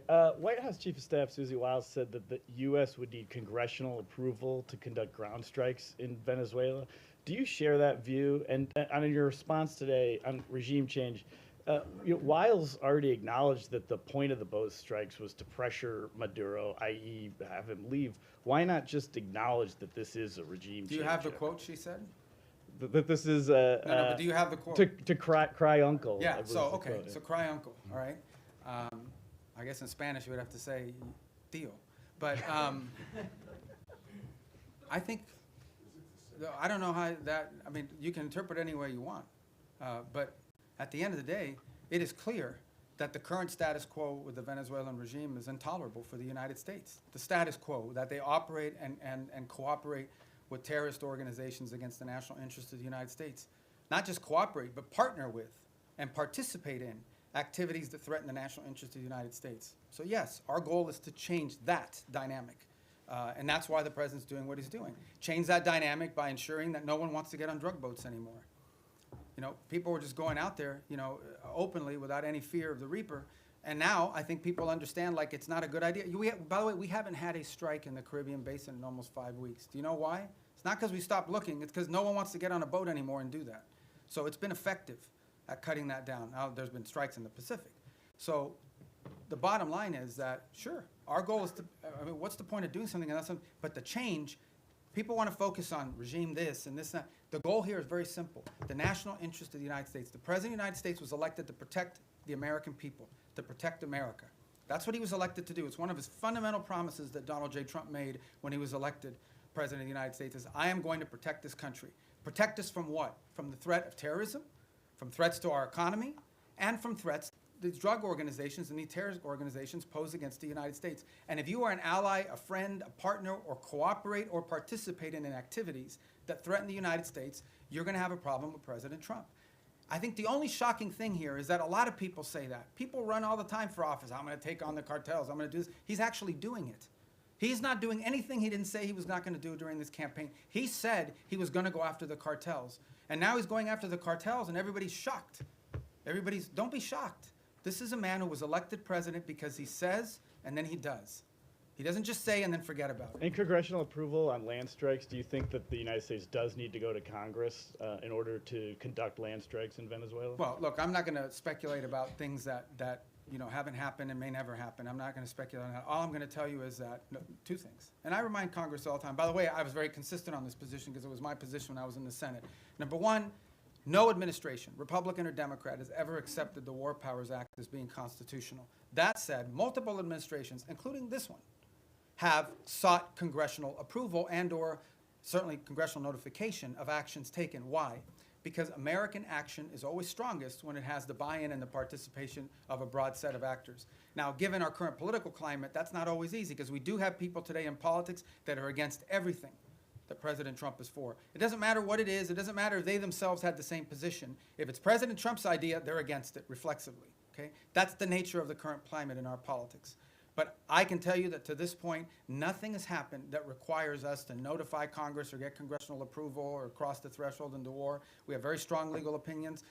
We have now briefed Capitol Hill 23 times, 23 briefings, bipartisan briefings on Capitol Hill. I have personally participated in 6 of those 23 at the highest levels of the committee, but then the full House and then the full Senate, which, by the way, are always interesting. Okay, get it. I've been there before, okay? So, I was part of this thing in the past as well. But you do this briefing, you answer all their questions, and then they go out and tell people, we heard nothing, we saw nothing, that we were pleased with. They already had their answer before they went in, but we do them anyways. And we continue to do them. Not to mention the individual calls I've had with leaders in Congress, and I'm not going to disclose what those are. So everybody over there knows what we're doing, they know why we're doing it, and we've kept Congress fully apprised, and we'll continue to do so. Yes? Thank you, Mr. Secretary. The settlers' violence is rampant in the West Bank. The what is, I'm sorry? The settlers, Yes, the Israeli okay, yeah. settlers' violence in the West Bank is being escalating, is increasing. Also, Israel is building around 20 settlements unit. Doesn't this undermine your own effort in the peace process? And also, if I may, on Gaza, the humanitarian situation is dire. The babies have been frozen to death because of the weather. Tents have been flooded. Is this anything that the United States can do to alleviate the suffering of the civilians in Gaza? Yeah. In the case of the West Bank, we have, and you've seen our embassy even has put out statements and comments about specific incidents there that we're concerned about, that we do think, create a point of strong friction in the broader effort. And our own embassy, and Ambassador Huckabee has spoken to this as recently as a couple weeks ago, very firmly, I believe. And so we'll continue to communicate that as we have and make our opinion known in regards to its impact on the broader challenges. In the case of humanitarian, absolutely. I mean, this is the reason why that group is set up there every single day. We've been successful at opening new corridors. We want to continue to see that increase. We want to continue to see the flow of aid increase into those parts of Gaza that are still under Hamas control. But it also goes back, not to sound like a broken record, to why it is so critical to have the board of peace put in place and the Palestinian technocratic group put in place. Because that allows us now, when you have this technocratic Palestinian group in place and a stabilization force to provide security, it now allows us to have someone we can work with to turn over the humanitarian aid to and have them be the ones that help distribute it along with these international partners. That's what the point we're trying to get to, that we can get to a point where that is, and part of the thing with humanitarian aid is also security. Someone has to provide security for these convoys as they go in, because oftentimes they have been attacked, they've been looted, they've been so forth. We don't have a force that can do that right now unless the Israelis are going to go in, and that would violate the ceasefire. But if we have a stabilization force on the ground, they could provide security. And then the technical side of it, the logistical side of it, along with the international partners, is what the Palestinian Technocratic Organization can do. That is why we are in such a hurry to finalize that phase of this deal so that the aid can flow. And not just aid, then we can move from aid to reconstruction, which is the goal everybody has. You want to reach a point in which you're not providing aid because Gaza has an economy, and it's not an economy controlled by Hamas. But we can't get to that stage until we can secure the place. And that's why we're in such a hurry to finalize that phase of the deal. Yes, sir. Vladimir Putin today had I his thought you own- were introducing yourself. No, no. Vladimir Putin, okay? I'm Vladimir Definitely Putin. not. Definitely not. Vladimir So what are you Putin- doing here? Go ahead, Nick I'm Schiffer sorry. in PBS NewsHour. Vladimir Putin had his own end-of-year press Today? conference today. Oh, he's trying to step on my message. Yeah, yeah. His went, I think, 4 hours, so we got, well, we don't got at worry least about 3 that. hours. And he said he was willing to end the war in I Ukraine. bet you he didn't do it in Spanish. He did not. All right. Go ahead, I'm sorry. No, it's all right. He said he was willing to end the war in Ukraine based on principles he had outlined last summer, and that included a complete Ukrainian withdrawal from 4 regions, most of which are not occupied by Russia, recognition of occupied Russian territory in Ukraine, and the complete lifting of sanctions. That goes beyond some of the recent conversations you've been having. So do you think Putin is serious about peace, and is the U.S. willing to recognize occupied Russian territory in Ukraine? Look, I think ultimately there is what people say, and I'm not claiming that that's not his position. I'm just saying there's what people say and then what people do. In the end, we're not going to base our approach to finding peace here on the basis simply of what people are saying. We're going to base it on what people are willing to agree to, what countries are willing to agree to. Our role is very simple. We try to understand what the Russian position, how much can they give and what do they have to have. We understand the Ukrainian position, and we try to find whether those two things can overlap. Maybe that happens this week. Maybe that happens next month. Maybe that's not ready for a few months. That's not up to us. That's up to the two sides. In the end, it's up to them to make a deal. We can't force Ukraine to make a deal. We can't force Russia to make a deal. They have to want to make a deal. The role we're trying to play is a role of figuring out whether there's any overlap here that they can agree to. And that's what we've invested a lot of time and energy and continue to do so. That may not be possible. I hope it is. I hope it can get done this month before the end of the year. I want it to end as soon as possible. I know the president is deeply committed to helping it end. I know this, though, we're the only ones that can do it. If we were not involved, no one would be talking to both sides. The UN can't do it. Who else is going to do it? Nobody in Europe can do it. So I think I think the one thing people should have is an expression of gratitude that President Trump is willing to continue to engage in this despite the fact that we haven't yet gotten the outcome that he hopes to have, because no one else could do it. And so that's what we're trying to do here. So this whole narrative that we're trying to force something on Ukraine is silly. We can't there's no peace deal that Ukraine, there is no peace deal unless Ukraine agrees to it. But there's also no peace deal unless Russia agrees to it. We are just trying to find whether there's common ground that we can make happen. And maybe that's not possible. Maybe it is. Maybe that's not possible right now. But we don't think our work could potentially serve as a baseline for that in the future. Maybe it is possible now. We're going to continue to test it and see where we can get to. Is the U.S. willing to recognize occupied territory? I'm not going to speak on any specifics of any deal because we're not going to be able to negotiate a peace deal, especially one like this, in the media. Suffice it to say, let me just put it to you this way. There can't be a peace deal unless Ukraine agrees to it. And there can't be a peace deal, of course, unless Russia agrees to it. But remember that. Any peace deal is one that Ukraine has to agree to because they're a combatant. If Ukraine says we don't agree to it, there won't be peace. So our job is not to force anything on anyone. It is to try to figure out if we can nudge both sides to a common place. And guys, in a conflict like this, in a war like this, that's not easy. It takes a lot of time. We're going to have some patience with it, unfortunately. It's already gone longer. But understand why the president cares about this, okay? Because let's be honest here, and I'm not trying to diminish this, okay? Because it's an interesting position to be in. The United States only provides, we don't provide weapons to Russia. We only provide weapons to Ukraine. The United States doesn't sanction Ukraine. It's only sanctioned Russia. And yet we are still the only country in the world that can talk to both sides. So let's be clear about the role we've played in this so far. I mean, we're the only ones that can. But so I don't mean to be dismissive of why this matters or it's important, because this is going on in another continent. We've got issues in our own hemisphere we need to be dealing with. That if you were to ask prioritization, I would argue that something in our hemisphere from our national interest is more important than something in another continent. But it doesn't make Ukraine and Russia unimportant. We care about it. That's why we're involved in it. But by the same token, why does the president care? I'll tell you why. This week, 9,000 people will die, including like 5,000 or 6,000 weekly Russian casualties, okay, in a war. This is a bloody, nasty conflict. In the same time, the entire electric grid, the entire infrastructure of Ukraine is being destroyed almost as fast as it's being rebuilt. Every week that goes by, the cost of rebuilding that country gets exponentially higher. It is now becoming generational reconstruction. This is a very damaging war that's going to have incredible implications. There are now hundreds of thousands of Ukrainians, probably maybe in millions, who have not lived in Ukraine in years. They've been displaced to other countries.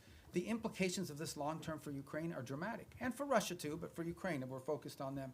This is why the president wants to end it. He thinks it's a bloody, nasty, horrifying war, and he doesn't like wars. He really doesn't like wars. He thinks they're a waste of money, time, and talent. And he wants this one to end. And we're doing everything we can to end it. And it may or may not be possible, but we're certainly going to keep trying. Yes, sir. Thank you. I promise you we're going to go through here. Do you have a deadline or something? I know, but let me get to the roads, because if I break up the road thing, you're going to screw up the whole plan I have for today. Go ahead. Thanks, Mr. Secretary. If I can turn internally for a moment, a recent survey by the American Foreign Service Association found strikingly low morale among career diplomats in the U.S., some of whom reported that they feel like they can't freely express their opinions, that their candidate input is not welcome, and many of them are saying that they're actually thinking about career changes. I know you talked at the top about how change can be disruptive, but I wonder, how much does this concern you? Do you possibly see this as a feature, not a bug, or would you be happy to see people leave so that you can bring in a new crop of people? And then just briefly on your own role, you have 2 jobs right now. Your travel schedule seems a bit lighter than your recent predecessors. You didn't attend the last NATO foreign ministers gathering and had your deputy go. Are you fully performing the job of Secretary of State? Are you more of a national security advisor than a Secretary of State? Can you talk about that? Well, first of all, on the travel schedule, we have a lot of leaders keep coming here, too. So you talk about NATO, great example on NATO. I already went to a NATO meeting this year of all the foreign ministers. Then I went to the leaders meeting, which not all the foreign ministers were at. And then on top of that, that week is the week we had Rwanda and the DRC coming to the United States on a deal that I was working in. So as far as the travel schedule is concerned, we have a lot of leaders constantly coming here. We have leader meetings every single week for the most part up until last week. So there's a lot of work to be done. On the Foreign Service, we have very talented people here. I saw that report somewhere. That's from the union. It's from a union survey. All I can tell you is that today Foreign Service officers are more empowered at the regional bureau than they've ever been. I get descent cables. I get cables every day from all over the world that provide the baseline for a lot of the ideas that we pursue. There isn't a week that goes by that I don't send back 2 or 3 cables with notes about, let's turn this into a policy proposal. We are changing this place so that it is our missions in the field that are not just driving directives from the top down, but also ideas from the bottom up. And I'm very proud of that, and I think that's going to lead and pay huge dividends for future secretaries of state long after I'm gone. So, yes, sir. Thank you, Secretary. Human rights organizations report that 2025 has seen the highest number of executions in the Islamic Republic of Iran in over 2 decades. What specific new measures is the State Department taking to ensure that human rights abuses, specifically this surge of state-sanctioned execution, do not become a secondary priority in your dealings with Tehran? Well, ultimately, look, we have very deep systemic disagreements with the regime in Iran. And it's part of one of, if not the most sanctioned country in the world, one of the most sanctioned countries in the world. There isn't a week that goes by, or at least 2-3 times a month, I'm authorizing some new sanction on some new entity related to Iran. I don't think anyone could argue that this administration has been friendly towards them. So we continue to feature these things because it tells us about who they are. In the case of some of these executions that you're talking about, some of them, by the way, were in the aftermath of the war with Israel, where they went through and have jailed people and accused people of being informants and spies and things of that nature. But we're under no illusion, and every year we put out a report that outlines this, and we've been pretty consistent in our messaging. Our problem with the Iranian regime isn't simply, obviously it's predominantly their desire to acquire nuclear weapons, their sponsorship of terrorism, but it's ultimately the treatment of their own people. I said it in my hearing a year ago in the Senate, I say it now, I know of no nation on earth where there is such a difference between a regime that governs the country and the people who live there every single day. That regime is not reflective of the people who live in Iran, who are the inheritors of a proud and long cultural legacy and a proud history. And then you've got a clerical radical regime that has driven and taken the wealth of that country and used it not to enrich secure their people and their future, not to make sure they have enough water and electricity. They've used their money to sponsor terrorist organizations all over the world. That's what they've used their money for. So we're going to continue to consistently point that out.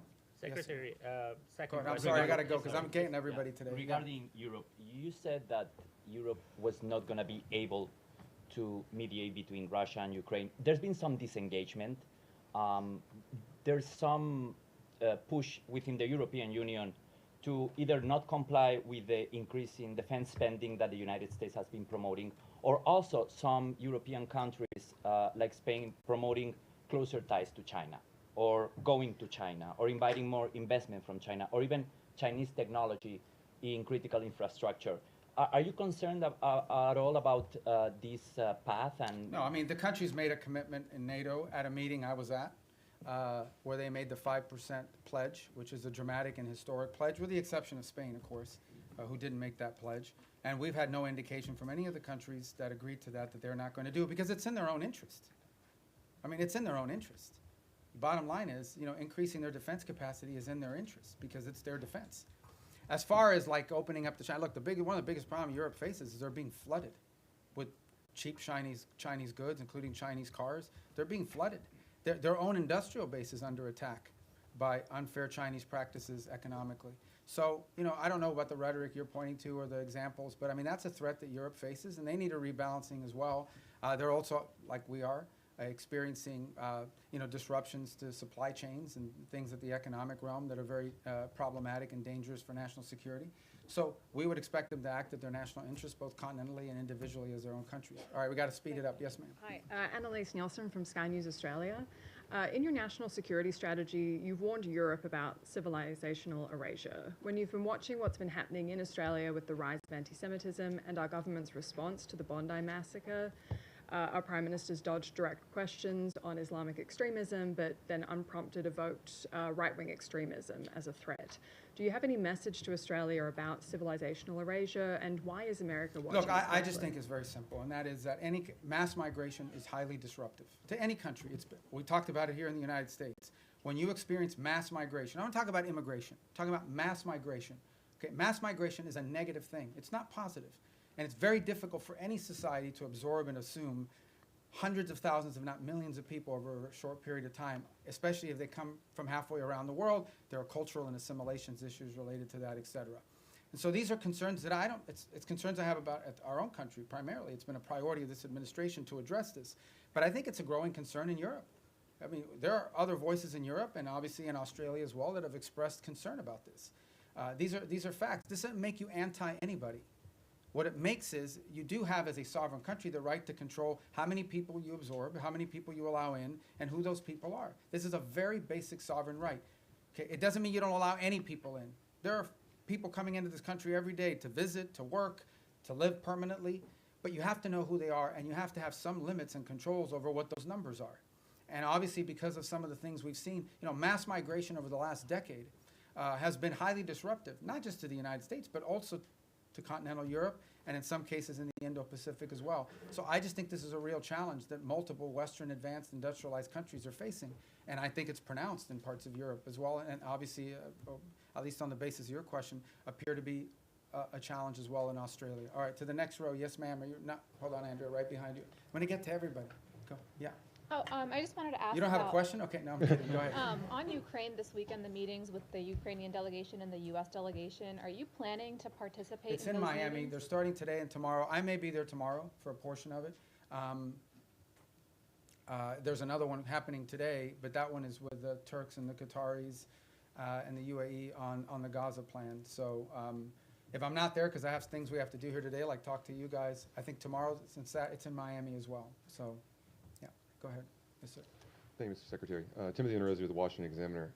Going back to the previous question about Europe, and I believe the Sky News reporter referenced civilizational erasure, which is a term that has been used by both the White House and the State Department.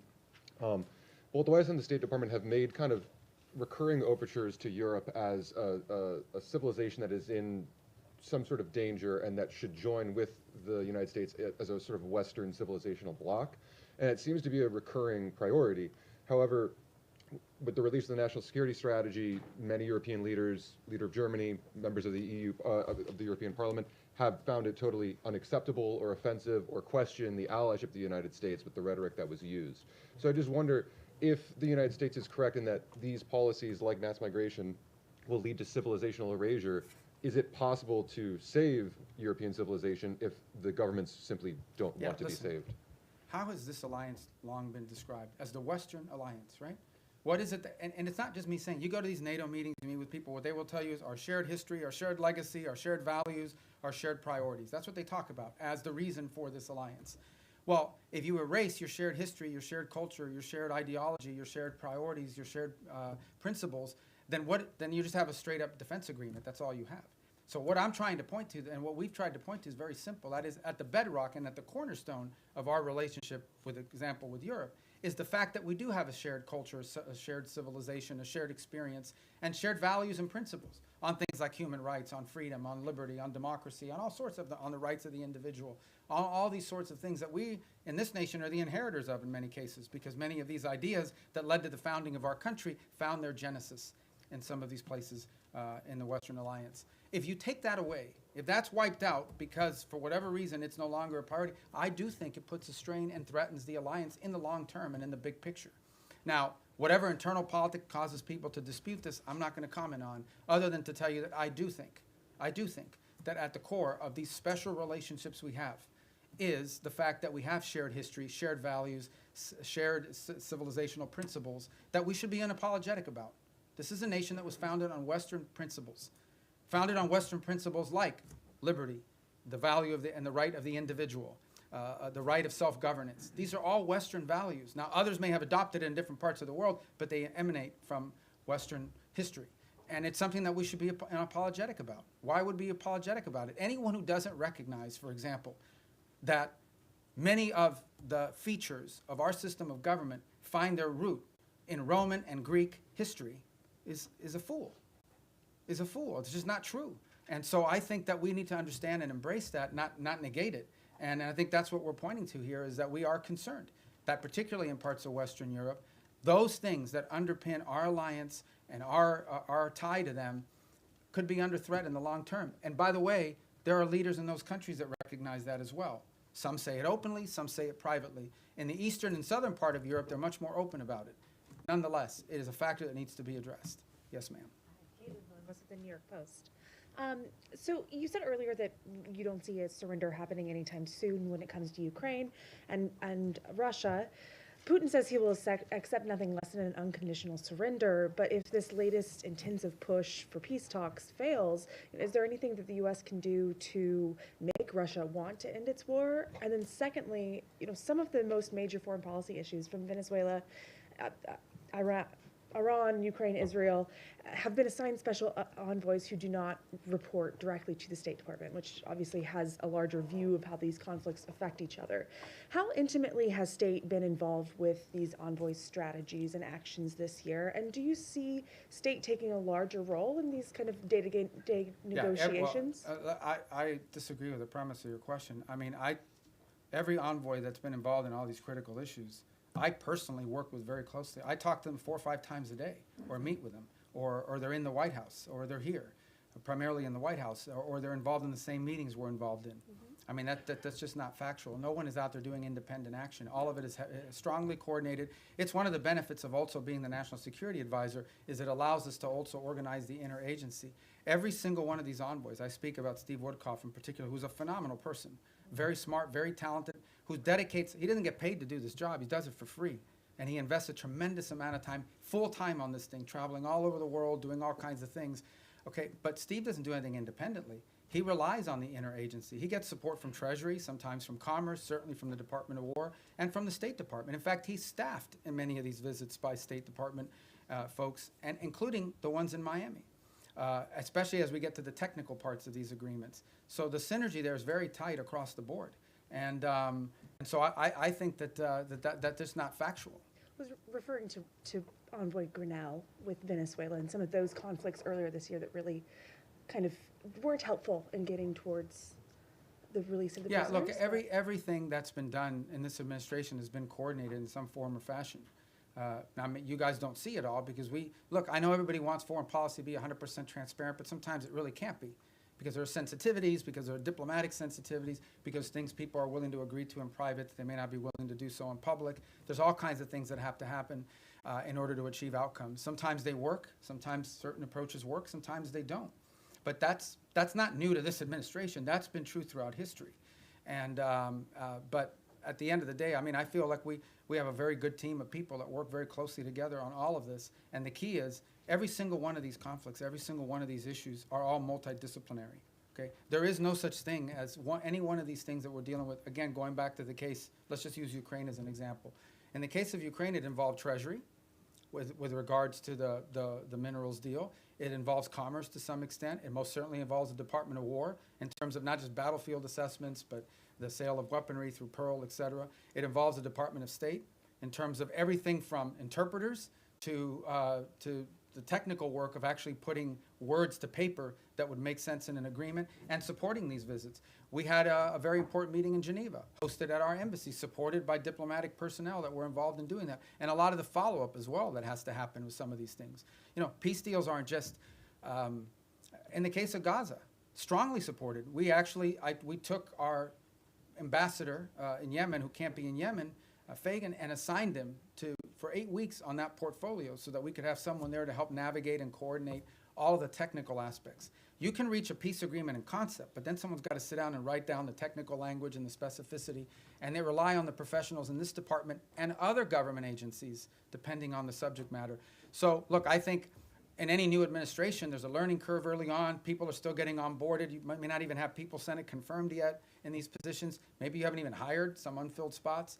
But I think certainly in the second half of last year, I'm very proud and very pleased at the synergy that we've established on all of these things and that continue to establish it. Another one that's doing a great job is Mossad Boulos. I mean, he's out there every day working with our Africa Bureau, They're very involved in this, on trying to deal with Sudan, on trying to deal with the Rwanda DRC. So we have a good team of people that work very well together and very collaboratively, and we're going to build on that in the new year. Yes, ma'am. Thanks. Shelby Talcott with Semaphore. Vanity Fair quoted you as wondering whether Putin just wants the entirety of Ukraine. I'm curious if that's still a question for you, and how confident are you in being able to reach a peace agreement if that is a question? And then along those lines, is there a deadline for Russia and Ukraine to come to an agreement before this administration walks away? Yeah, I'm not in any position to give you deadlines on anything. And as far as that quote, that's a quote the president has said publicly, which is, he has said three things. I thought it was going to be the easiest one, and it's turned out to be the hardest. I don't know if Putin wants to do a deal or if Putin wants to take the whole country. These are things he has said openly. And, you know, I think that's, I don't even remember when I talked to the guy from that magazine, but, you know, for much of the early part of this year, one of the things we were trying to deduce is exactly what is it that Russia wants to achieve. We know what they wanted to achieve initially when the war began. They haven't achieved those objectives. There's a new set of objectives now. I mean, part of reaching an agreement is trying to understand, I've already said this, what both sides want or need and what they're willing to give. And so I think that was a question that many in the administration had early on, is defining what the Russian position, what exactly do they really, not what they say they publicly want, but what they publicly want and privately want are the same thing. That's part of the, and the same is true on the Ukrainian side, by the way. What could they actually live with? What's acceptable? What's not acceptable? What are their red lines? That's how you put a deal together. You have to sort of figure out if the two sides overlap at some point. Sometimes some deals are just not ready. Sometimes the timing is perfect. You have to put it together. If you look at what happened with Gaza, that looked intractable. And then a series of events occurred that made it possible.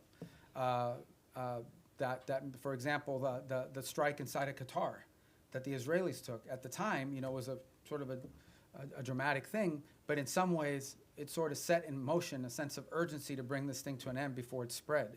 So sometimes you just have to be ready for a change in circumstances or conditions that allow progress to be made. But these things are hard to do. They take a lot of time. Sometimes it takes some patience. It's just unfortunate that you know that every day that goes by, more people are died and more people die and more things are destroyed. Yes, sir. To come back to your comments earlier on Sudan, you mentioned this concern about transshipment and weapons coming from overseas to Sudan.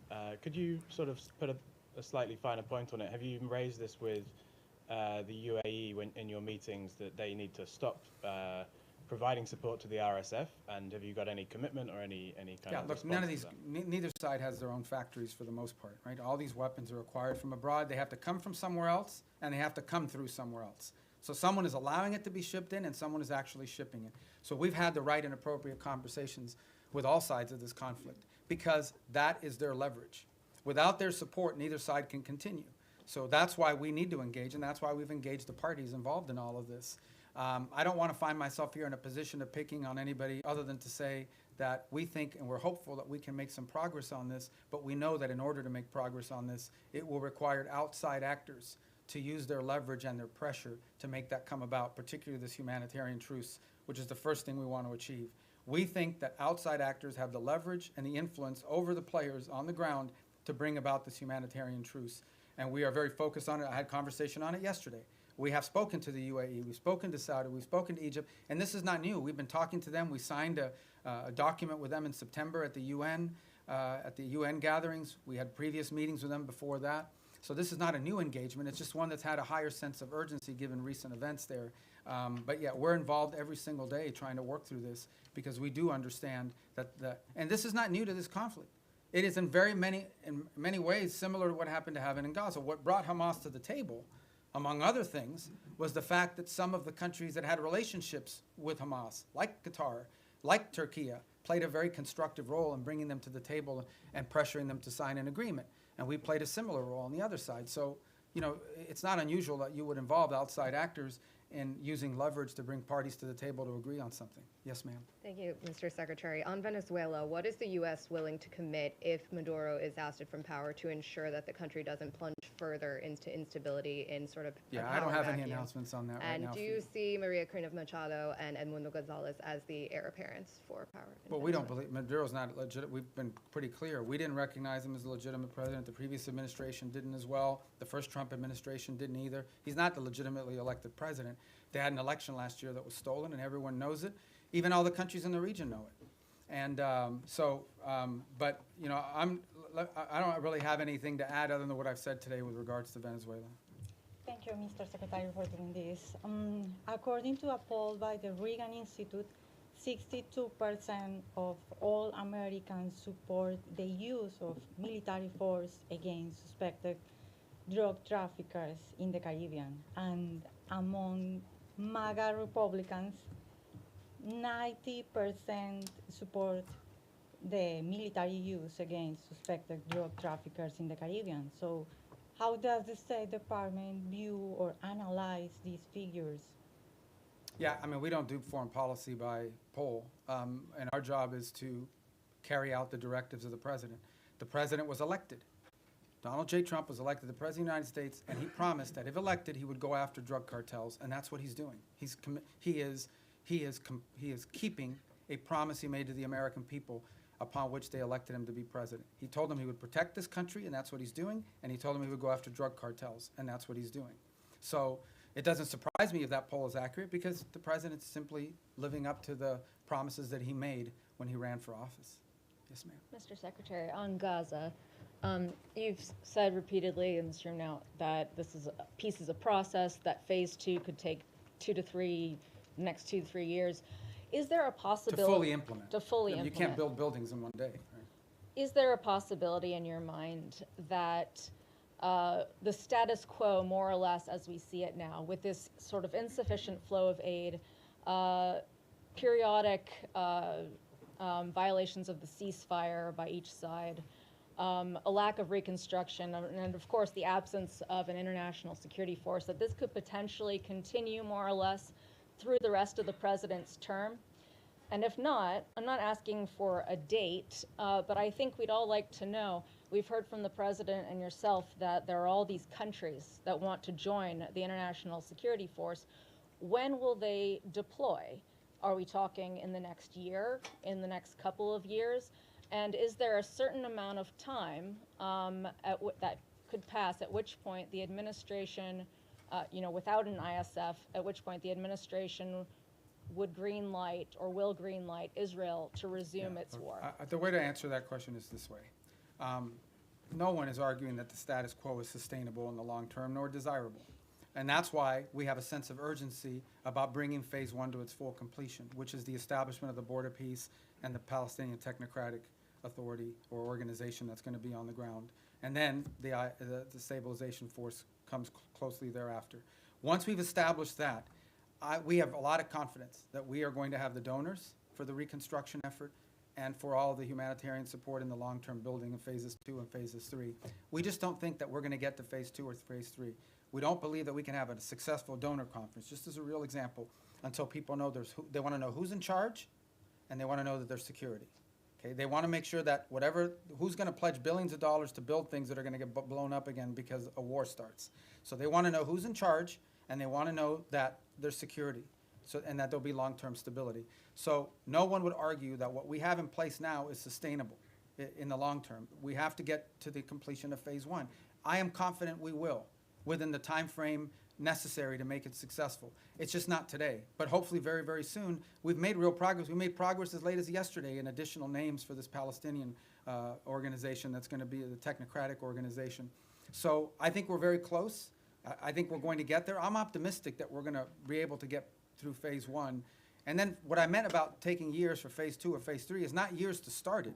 I'm just being, to rebuild a place, to put buildings and rebuild an economy, it takes time. You'll have the donors, but you still have to have the equipment. You got to build. You have to do all that sort of thing. This is a long-term project. Phase 1 is not a long-term project. It has to happen. I'm confident it'll happen within a time frame that makes it successful. We're very committed to it, and so is everybody else. Everybody else in the region understands that there is no plan B.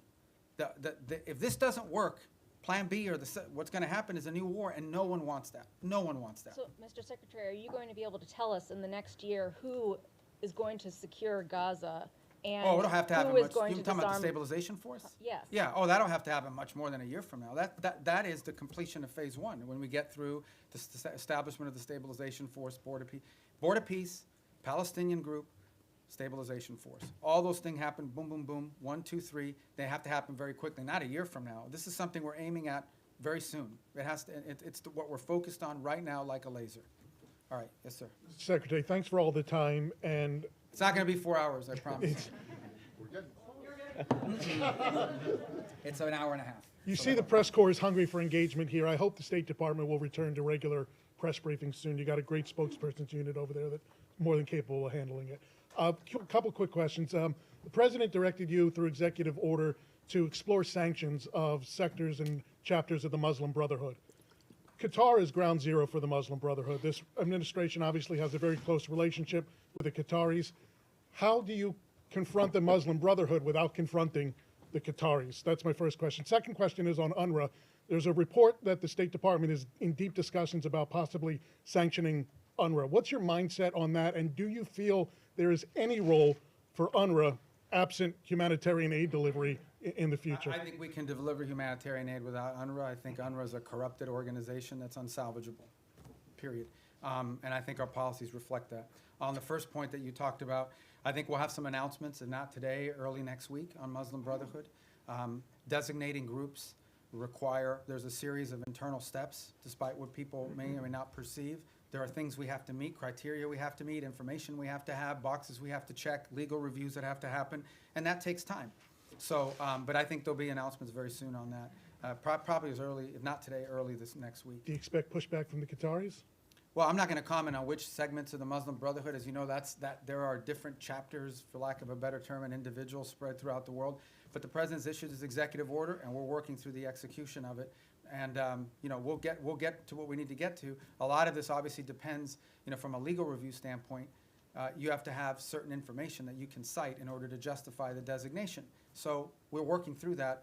We'll have some announcements next week, and they won't be the last announcements that we have. Yes, sir. Yeah, Mr. Secretary, thank you for doing this today. This conversation between my colleagues and yourself paints a seemingly chaotic and hostile world at times. So very simply and generally put, what do you believe is the biggest threat facing the United States today? I don't know we live in a world where we have a single threat that we can identify. I think there are multiple things that you look, both short-term and long-term. As I pointed to in the hemisphere, in our own hemisphere, closest to home geographically, it's the rise of and the power of transnational criminal terrorist group who are destabilizing nation states throughout the region and pose a direct threat to the United States through overthrowing governments, destabilizing these governments, leading to mass migration, and certainly the trafficking of drugs, and also providing fertile ground for potential, outside of hemisphere actors to act within our hemisphere in the long term. That's a major threat. I think we face some challenges. And then we know the United States industrial base, the United States supply chains become dangerously dependent on other countries for many of the things that are elemental and critical to not just sustaining what we have, but building the economy of the 21st century. And so building up our industrial base and diversifying our supply chains are a critical threat that the United States needs to confront.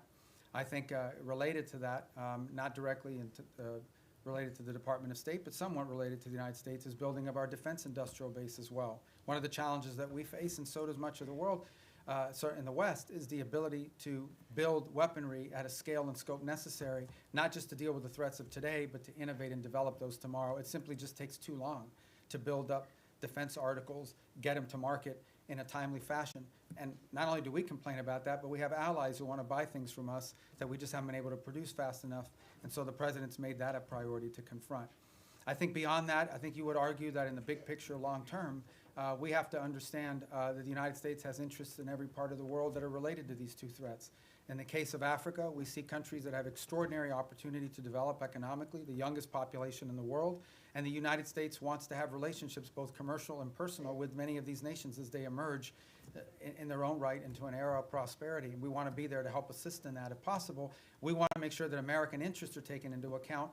Unfortunately, there are many countries around the world that in the past have had to rely on predatory practices of other countries to receive stability, to receive funds necessary to build infrastructure or what have you. We want to make sure that American businesses are at the table offering alternatives, be it in telecommunication, be it in artificial intelligence and technology, be it in basic infrastructure. So there's a lot of things to uncover and unpack, and I think in the long term as well.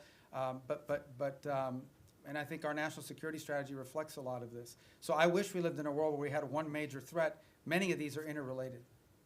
Yes, sir. Thank you, Mr. Secretary.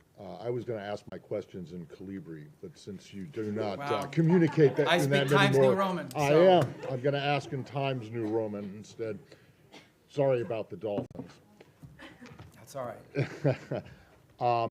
I know that you don't want to predict anything, but whether you're at these meetings in Miami, obviously not today, but maybe tomorrow, do you think that there's any chance of having some kind of announceable progress before New Year? In other words, are we going to be working on New Year's Eve on a? We might be, if it's necessary and productive.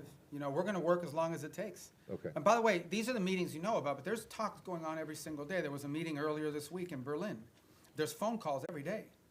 There's phone calls every day, be it with my counterparts that are national security advisors, or my counterparts that are foreign ministers, or what Steve is engaged in, or what Jared's been engaged in, or what even at the diplomatic level, some of, you know, there are days where it's Matt Whitaker, over our ambassador to NATO, that's involved in a conversation, or one of our ambassadors, ones in nation states that are relaying back a conversation or involved in one. So there's work happening every day, all the time, probably around the clock. Not just on Ukraine, but on all these other things. Okay. And then So, just but like- these are the meetings you know about, and everybody kind of focuses on them as big events, but there's work happening all the time that lead up to those meetings and follow those meetings. As far as predicting a timeline, look, I'm not going to do that. This is a difficult task. It's an important one. We're focused on it. We want to get there as soon as possible. Okay, so, and then, obviously Gaza and Ukraine are still works in progress, but of the peace agreements that have been reached so far, 2 of them are in obvious trouble, right? You know, obviously which ones they are: Cambodia, Thailand, DRC, Rwanda.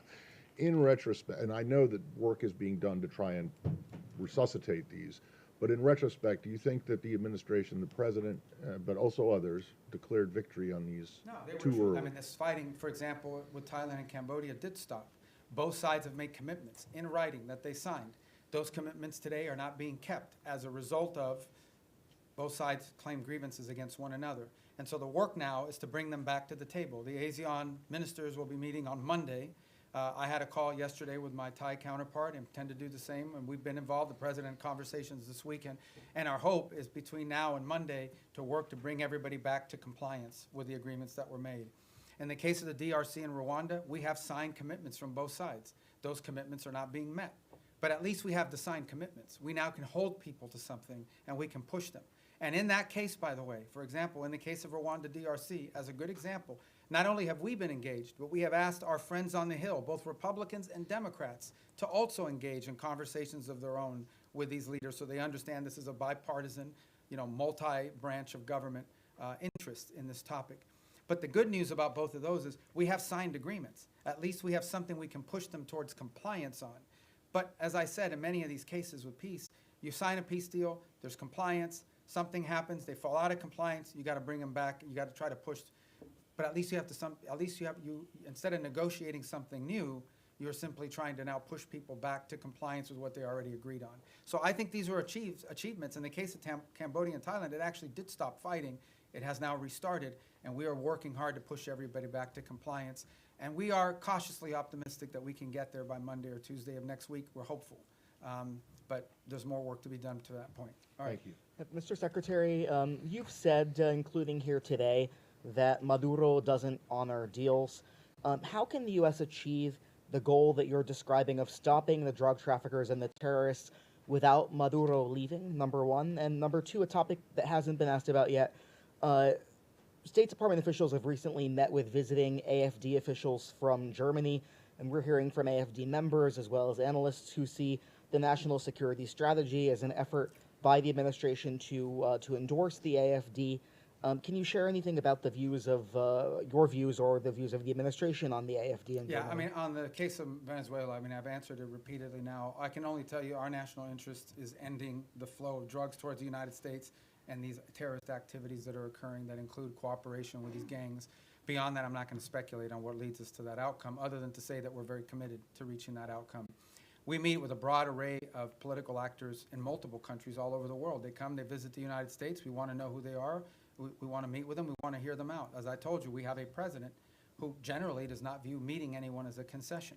So there are broad political actors. We've met with broad political actors from different parts of the Western Hemisphere as well, and broad political actors from different parts of the world. So I think it's important, and part of our job is to understand the full political spectrum of countries around the world, including countries we have alliances with. I would say that many of our allied countries, they meet with Democrats and Republicans. and sometimes libertarians or whoever. I mean, political figures that travel overseas, they also have meetings with them. So part of the job of the State Department is to inform the administration about sort of the internal political dynamics of the countries that we have alliances and partnerships with. Because in the end, we don't know what the outcomes of elections are, but understanding that the internal political climate of individual countries is a key part of determining how we approach and pursue public policy in partnership with them. And that's why, you know, we've had recent elections here in the Western Hemisphere, and we've met with multiple people that are running. Meeting with them does not mean we're endorsing them for president of Bolivia or president of Chile, but we do want to know who these people are and what they're about and what they're thinking, because it informs our work. And by the way, so, you know, we do that from the embassy as well. I mean, we get a lot of the cables I have is a meeting they met with someone who's going to run for president in 2 years. That doesn't mean we're endorsing the person, but we should probably know a little bit about them in case they win. And even if they don't win, if their party has votes in the parliament or votes in their legislative branch, that's an important factor to consider. Yes. Thank you. Some key European and regional allies say they're limiting intelligence sharing with the United States because they're worried that the boat strikes violate international law and they don't want to be involved. Doesn't that strain these relations with key partners that you say you need in order to do these broader security efforts in the region? No. No, it doesn't. I mean, ultimately, at the end of the day, I'm not going to comment on intelligence matters. Look, every day I read stuff that's just not true. Every day. I'm not telling you guys are being, but you guys are being lied to sometimes. Like, sources will come to you and tell you things. Just because they have a government email doesn't mean that they know what they're saying. Maybe they just want to sound important. Maybe they have other incentives. I'm not opining about your question in particular. I'm just writ large, but I'm not going to talk about intelligence matters.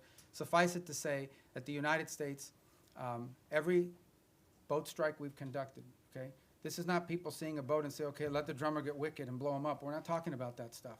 We are presenting every single one of these is justified. We know who's on those boats. We've been tracking them from the very beginning. We know everything about them, okay? There are boat strikes we don't take because they don't meet the criteria, the legal criteria. We have everything we need, and it's one of the reasons why you've seen this massive deployment in the region, is to be able to gather intelligence and paint a picture that we can justify to lawyers based on the law. So I'm very confident about that effort. It's been very successful. Thank you, sir. Back to terrorist designations. Last month, the State Department designated 4 European groups aligned with Antifa as foreign terrorist organizations. Could we see more designations like that in the works for left-wing extremist groups, and what could the scope Yeah, I mean, of if that the look group's like? involved in firebombing, if there's anybody involved in, you know, activities such as that could potentially inspire or lead to violence in the United States, we're going to designate them. So sure, if you have any we want to suggest, I will look at them. Okay, here you go. I told you we'd get to you. Go ahead. Thank you very much. Thanks for your patience. Mr. Secretary, I wanted to drill down on the way you and the administration see America's national interests, because you said that Ukraine is not on our continent, not our war. You said something in our own hemisphere is more important. So this involves both our commitment to the negotiations in Ukraine, which the President is passionately committed to for ending the rising numbers of deaths, he says. Russian President Putin told my colleague, Keir Simmons, today at the news conference in Moscow, we do not consider ourselves responsible for the loss of life because it was not us who started this war.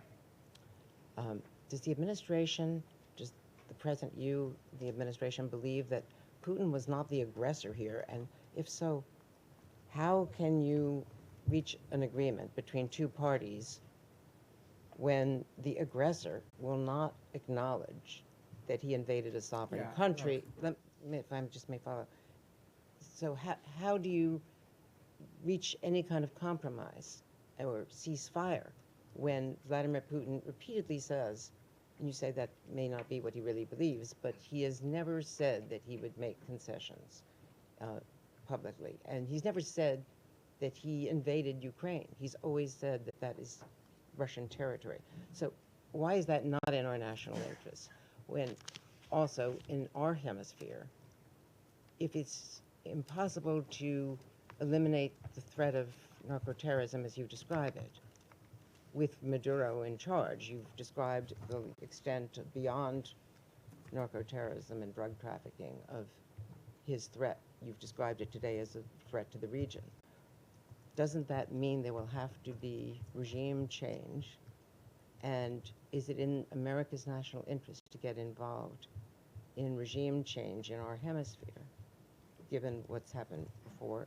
And why is Maduro this overriding, I mean, he is an overriding threat by all acknowledgement, but why is the former president of Honduras not a regional threat, who was personally involved in, hundreds of All right. tons? So let me take the second one for the first one. On the president of Honduras, I'm not involved in the pardon process, which is what that was. He's no longer in office. So that might be. He was in a U.S. prison. No, I understand, but I can't comment on our pardons process because that's not an area that, I have many jobs, but that ain't one of them. So I'm not hiding from it. I'm just telling you I don't know. I can't give you an informed answer on that because I was just involved in that process. As far as the question of Maduro and his impediment, look, I've just made the observation that it's hard to make a deal with someone. Everybody says we should go to negotiation. All I'm observing, I'm just saying all I'm observing is he's never kept any of the deals he's made in the past, which makes it difficult to consider making one in the future. Beyond that, I'm not going to speculate about what might or may not happen.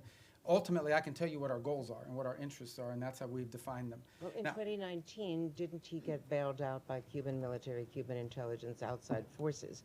And so ultimately, with this blockade, is this partly, yes, Maduro, but No, partly to get at No. Cuba and Iran and the No, recipients of this No, of this sanctioned oil? this action on the boats, these are sanctioned, but these are enforcement actions. That's what they are. They are existing sanctions, and therefore 80% of their oil is shipped through ghost fleets. Okay, so we understand what we're talking about here. We are talking about boats that are basically privateers, okay, that are flying under false flags, that turn off the transponders, that spoof their true location. They are hired to evade sanctions. We are simply enforcing sanctions. Every one of these has a court order attached to it. We go to a judge, the judge issues the warrant, we're executing. These are enforcement actions. That the fact that they happen to impact a terrorist regime, is a good thing, but they are enforcement actions, and we are conducting enforcement actions. On the case of Ukraine, no one has said that Ukraine is a zero in terms of our national interests. We have sold them billions of dollars worth of weaponry. We've provided them in previous billions of dollars worth of weaponry. We continue to provide them intelligence support. And we have sanctioned. The president has sanctioned the Russian Federation. He issued oil sanctions. All the oil sanctions everybody wanted him to do, he did them. He did them a month and a half ago. All I'm saying, now you point to all the stuff about, does Putin say this? Does Putin? That's why this issue set is difficult. I'm not claiming anything other than the fact that we understand it's difficult. We understand that you're not going to have a deal unless both sides have to give and both sides have to get. Both sides will have to make concessions if you're going to have a deal. You may not have a deal. We may not have a deal. It's unfortunate. The U.S. should walk away from that if it Well, is that's not a prime region interest because it's not in our continent. That's as not you my said decision today. to make. Ultimately, the president will make a determination if and when he feels like further U.S. engagement is no longer productive or serves the national interest. That's a decision the president have to make. I can't speculate about that. All right, yes. Mr. Secretary, a question for you on Venezuela and then quickly on Ukraine. You mentioned Maduro was not the only one indicted by the United States in the Southern District. Does that mean it is U.S. policy that not just Maduro, but his top regime lieutenants, cabinet members, that they all must exit? Yeah, no, I point to the indictment simply as when people say, well, how do we are alleging that he is, and I guess, you can describe it any way you want. I just want to make clear, this is not something we came up with. Right. We're basing it on a federal indictment and a superseding indictment. Cabello's in there. Yeah, a bunch of people are. And so, but what it proves is, and the reason why I raise the indictments is because the indictments are the point of the $50 million reward. And I believe the $25 or $10 million reward for Cabello and for others. My point is that this allegation, this claim that the Maduro regime is a narco-terrorist organization is not on the basis of political talk or speculation. It is on the basis of evidence provided to a grand jury in the Southern District of New York that returned an indictment. And that's why I point to those indictments. Can I ask you on Ukraine quickly, because Russia has deployed its latest nuclear-capable missile system to Belarus, according to that country's leadership. We've heard from a number of European leaders, the Chancellor of Germany himself, that they think this era of Pax Americana is gone, that they are needing to prepare to be on a war footing because of the threat from Putin. Do you believe, does this administration believe today that Vladimir Putin will end his march on the eastern flank of Ukraine? And do you stand by our European allies against any kind of attack?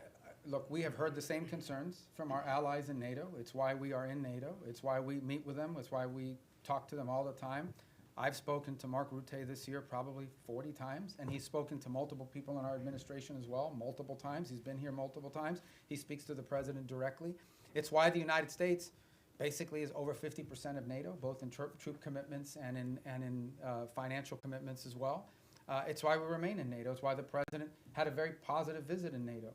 In the end, that's why we're in this alliance, and that's why Article 5 in the NATO alliance is important, and the president has reiterated that. We think it's a very strong deterrent against any of these fears or concerns that any of our allies in the region may have, and the president's been clear that we are committed to NATO, we're committed to the alliance, and our commitment isn't just rhetorical. Our commitment is in action, in the troops that have been deployed, in the monies that have been spent, in the capabilities that are located, in the cooperation and work that we do every single day with our NATO allies. The only thing we're asking for, which is not unfair, is for our partners in the alliance to improve their own capabilities. Because the more capable our allies in NATO are, the more capable NATO is. But are We're you going to saying keep these doing our allies part, are- we just want them to do more. And they've committed to do more. But these allies are saying that they are concerned now. Sure, and that's why we have NATO.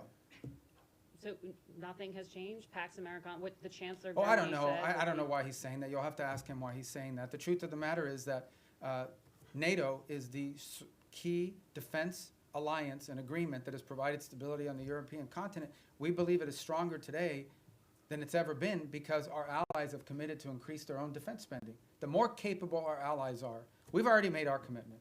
We've been spending billions and billions and billions. It's the single biggest part of the largest government budget in the world is defense spending in the United States. So we've already done our part, and our part isn't just rhetorical, it's real. We have troops stationed there, we have capabilities there, we have weapons we've provided our partners in the region as well.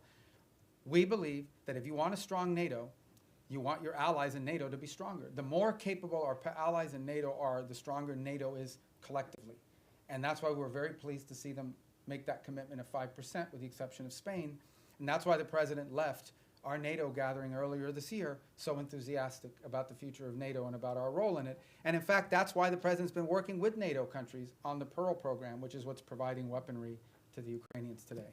Go ahead. Secretario, gracias por su tiempo y por atendernos. Sé que esta es como la 10ª pregunta de Venezuela, pero quiero quedar claro con varias cosas. Primero, usted puede hacer una referencia al comentario que hizo el presidente Trump apolítico cuando dijo los días de Maduro están contados. ¿Eso se refiere a días, semanas, meses? Esperamos un 2026 sin Nicolás Maduro. Y me gustaría también que se refiriera a la orden de escoltar esos buques petroleros que acaba de dar Maduro a su armada, esos buques sancionados que ustedes están incautando. Algunos de ellos ya fueron escoltados, no estaban en la lista de sancionados, pero ¿qué pasaría si eso fuera con un buque sancionado? Y por último, Maduro le ha pedido al ejército colombiano que se una como un solo ejército en medio de su desespero por responder a este cerco. Son 3 preguntas. En el tercero, nosotros no vemos eso como algo serio en términos de involucrar las Fuerzas Armadas de Colombia. En términos de los buques, como bien han dicho, creo que salieron 4 buques ayer, que ninguno de los 4 eran sancionados. Y no existe nada que vaya a impedir nuestra habilidad de poder enforzar las leyes de Estados Unidos en términos de los buques que son sancionados. Y en la primera pregunta yo no voy a especular sobre, tendrá que preguntarle a la Casa Blanca. El comentario del presidente simplemente para decirle que sin duda pensamos que el régimen de Maduro es ilegítimo y que su cooperación con estos grupos terroristas en nuestra región, incluso sus propias actividades terroristas, son una amenaza a la seguridad nacional de Estados Unidos. The 3 points that he asked about, one had to do with the Maduro calling on the Colombian armed forces to join ranks with him, and we're not really focused on that rhetoric. We're also not concerned about, there were 4 boats yesterday that were escorted by so-called naval vessels. Those were not sanctioned boats to begin with, but there's nothing that's going to impede our ability to enforce U.S. law when it comes to sanctions. We're not concerned about that. Sanctioned boats, we have the capabilities necessary to enforce our laws. We'll have a judicial order, we'll execute on those orders, and there's nothing that will impede us from being able to do that. And on the first point, the question was something about President Trump had said that Maduro's days are numbered. I didn't hear that quote. Was that a recent quote? ¿Esto fue reciente? El 9 de diciembre. Yeah, so ultimately, look, our observation is the same I've made here repeatedly, which is that the fundamental challenge we have here is that the Maduro regime isn't just illegitimate, they openly cooperate in terrorism against the United States. And that's a problem, and it remains a problem, and it's at the core of this. ¿Habló con María Corina Machado? ¿Tiene pensado recibirla en Washington? No está nada programado, yo creo que ella todavía está en Oslo. Pero obviamente yo he hablado con ella mucho en el pasado. Go ahead. Are you going to tell us in English? He asked about Maria Corina Machado. I believe she's still in Norway. I'm sure there'll be a meet. She'll come to the U.S. at some point, and I've obviously spoken to her many, many times over the years. Thank you, sir, for taking so much time with us today. How many visas has the State Department revoked under your leadership so far in the last year, and how many of those are student Well, I have that visas? number here. I forgot the exact number or the breakdown of them. It's over 60 or 70,000 for different and variety of reasons. Some are students, some are people that were not in the country, but we denied them reentry. I can get you the exact numbers. I don't want to be misquoted because that's a rolling number, an average number. But look, this is not a punitive thing. We're going out to try to make examples of it. Our visa system, okay, who you allow to visit your country should reflect the national interest. We said that from the very beginning. It was one of the directives that we got from the president. It's one of the things he ran on. And so our visa process basically is, and there are some times we'll deny people visas because of activities they've undertaken overseas. Other times it's people that have visas but are in the United States doing things that run counter to our national interest. And the law gives us the right, and in fact, I would argue the obligation to remove people like that from our country. And we're going to continue to do it. I mean, it's as simple as that. I mean, sometimes somebody comes in and says, well, I want to come in as a student. They're here as a student, and then once they're here, they're involved in nefarious activity. We're going to remove them from the country. But they maybe they're here as a researcher. Maybe they're here as, I don't want to say journalist because you guys will get upset, but, you know, it could be anything. You know, these are visitors to the country. A visa is a visitor. It's not a right. By the way, we deny visas every day all over the world. People will go to an embassy, they'll sit for an interview, and the consular officer will deny them a visa because of something that came up in their record, because of something that came up in their interview, whatever it may be. So if you have the power to deny someone a visa before they get one, you most certainly have the power to revoke it once they get one and then do something they shouldn't be doing. So there's a variety of reasons why visas are denied, but all of them are because it implicates our national interest or national security in some way. You began the briefing by talking about your confirmation hearing, and one of the core commitments or goals you set for yourself in that hearing was to rid the State Department of anti-Semitism and what the president calls DEI ideology. When you look back at the last year, have you done that, sir? Have we done what? I'm sorry. Rid the State Department of anti-Semitism and DEI ideology. Well, look, I think there were actions that were being taken that we're very concerned about in terms of statements that were made from some missions around the world or actions that were taken. Ultimately, what the president asked for is a government based on merit, where people were being promoted up because of merit, irrespective of their background, their ethnicity, the color of their skin, the first language they spoke, where they were born. We want to promote people on the basis of merit. We have redone the whole process by which we do promotions in the career foreign service. We've redone it in a way that prioritizes the right things. There were people not being promoted in the State Department because even though they were exemplar foreign officers, their DEI score under the previous administration was too low. There were people that were because they weren't committed enough to the DEI cause. So we have very talented people that did not get promoted in the State Department because they did a great job, but they had a low DEI score. We got rid of that. That's not going to exist anymore. We are going to judge people on how good they are at the job that they do. And by the way, we're also opening to promoting people, not just based on seniority. We have some very talented, and I say junior officers, like 10 years, 15 years is considered junior around here. They're very talented. If we don't promote some of these people, we're going to lose them. Because there's a lot of money to be made in the private sector, you know, and the people want to pursue in life.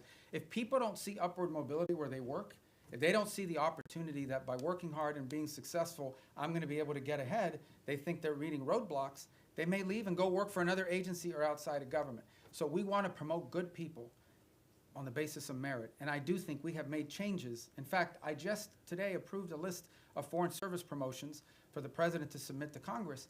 And it's on that new basis. So I'm really happy with that program. And look, we'll tinker with it, we'll improve it as time goes on, but we thought it was critically important that people be promoted on the basis of merit and skill, and not on all these other things, and certainly not on a DEI score. Thank you. Thank you, Mr. Secretary. Given that the Brown University and MIT shooter entered the U.S. with a diversity visa and Secretary Noem has since paused the program, is the State Department looking into considering pursuing permanent changes to the green card system, like changes to eligibility rules? Well, I haven't had a chance to talk to her. I know they suspended that program because they want this. And the reason why you suspend this program, and it's not because you argue everybody who came in under that visa is a bad person and is going to shoot a place up. It's because you want to determine whether there's something in the vetting of that program that's insufficient. Is there a systemic problem in how those decisions are made that needs to be addressed? So I think it's wise to suspend a program until you understand whether there's a deficiency in the program. So you just had a guy that came in through a certain route. You suspend the program to figure out whether something that came up in the interview process should have been a red flag but wasn't identified, so you can fix that before you restart the program. So I would imagine that's the process we're going to go through as well.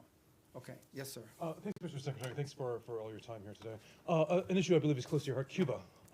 Is it the policy of the United States to seek regime change in Havana? And should we see the developments that are going on right now with Venezuela, the U.S. policies, as part of an effort to bring down the communist government? Yeah, and if I may briefly, do you stand by your statement earlier this year that nobody has died from U.S. aid cuts?